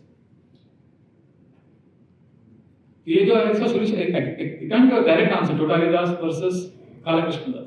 एक perspective मैंने दिया, आपको दूसरा perspective कल मिलेगा. मुझे याद है एक बार राधेश्याम प्रभु ने क्वेश्चन महाराज को पूछा था. महाराज said we should be compassionate, kind. I'll end with this story and then we go for lunch. Very important. So look at this amazing answer Maharaj spoke. Radheshyam Prabhu said, Maharaj, but Mahaprabhu was very strict. Maharaj ने पूरे class में क्या बोला कि we should be kind, we should encourage people when they get victim of lust, greed, ऐसा. Radheshyam Prabhu said, Maharaj, but we should be strict. So Mahaprabhu banished छोटा हरिदास था, पूरा छोटा हरिदास का pastime. Maharaj then spoke the whole pastime of Kala Krishnadas. Then Radheshyam Prabhu, but Maharaj, but lust, renounce order should be very strict. ऐसा करके उन्होंने और purport दिया. Then Maharaj spoke Bhaktivedanta Thakur story which I spoke just now. वो watch में चला. Then Radheshyam Prabhu said, Maharaj, but if renounce order is doing this again and again, that is hypocrisy. And Maharaj that time, this is in Kolkata, 2009, I remember, October का महीना था, Bhagavatam class. Maharaj banged the table. Answer, it is not hypocrisy. I was shocked. I thought hypocrisy नहीं, अरे brahmacharya, renounce order, he is doing this cheating again and again. Radheshyam was right? He is right when saying that this is hypocrisy. But Maharaj banged the table. Maharaj said, if he is repeatedly doing this, that doesn't mean that is hypocrisy. It means he is not suitable for the renounce order. He should change. You see the difference in the consciousness. Same thing बोल रहा है, but the mood is help him. The mood is take care of him. We all know it is hypocrisy, but the point is we have to be kind with others, be strict with oneself. So that's the point I'm trying to make. That all this comes because of connection to higher intelligence. अपना intelligence से नहीं चलेगा भाई. Scriptures, Guru Parampara, Bhaktivedanta Thakur, Acharyas. Okay, there's no end to this discussion. I sincerely thank you. It's 1:15. You all have to go back to Mumbai and go back to your day-to-day business from tomorrow. But please, my last parting request is, please make scriptural study or Bharam said yesterday as part of your life. At least every day, 5 minutes, 10 minutes you hear or read some scriptures. And then you will feel a lot of miracles happen in your life. You will feel like today, I didn't plan. I told you, I hear every day Prabhupada's lecture. Today, it's a I wouldn't say coincidence. I was laughing. I was smiling at myself when I played the tape. It was exactly Prabhupada's lecture came on Ajamil pastime. Full Ajamil का कैसे lust की वजह से वो मैं बोला यार वही topic है. So it is not a coincidence. It is as if you sometimes feel that the universe arranges, Prabhupada arranges, Krishna arranges for you to hear the right thing when you want to do a certain kind of service. So hearing is a great shelter. Please take shelter of this process. When you are at your home, with your family, you can come together, hear and chant, with your friends, discuss. We started in South Bombay, 2 programs we are doing. All the participants in the class, we have made teams, we have made pairs, right? A and B. So in one group, Raghav Charan Prabhu and Nityananda Mataji, they are taking care of all the participants. So they have A and B. So every week, 15 minutes, they have to discuss one chapter with each other. And they have to come back and they have a monitor, manager there. And for the youth class also we have. Youth class, we guys seen now all things. So we have groups of people who come for the class. I give class, but they come reading one chapter. आप ही करते हैं निश्चय follow up करते हैं. So this is very good. So that's what happens. That I become a teacher and they also learn, because see, only 25% you learn by hearing in the class. 25% you learn by discussing with others. 25% you learn from your study. है ना? thing. Last 25% is experience, time सिखाएगा आपको. 25% you learn from time, 25% from hearing from others, 25% by your reflection, 25% by your reflection, and 25% by sharing with each other. तो ये जो आपने 3 दिन में सुना, ये आपको केवल 25% फायदा होगा उसका. बाकी 75% is based on your introspection, your sharing with each other, and time. आपको तजुर्बा, वक्त आपको सिखाएगा. वक्त दिखाई नहीं देता, पर दिखा बहुत कुछ देता है. अभी दिखा रहा है कि हो गया टाइम, बंद करो. Is that okay? We'll stop here. Thank you very much. Hare Krishna. Shri Prabhupada.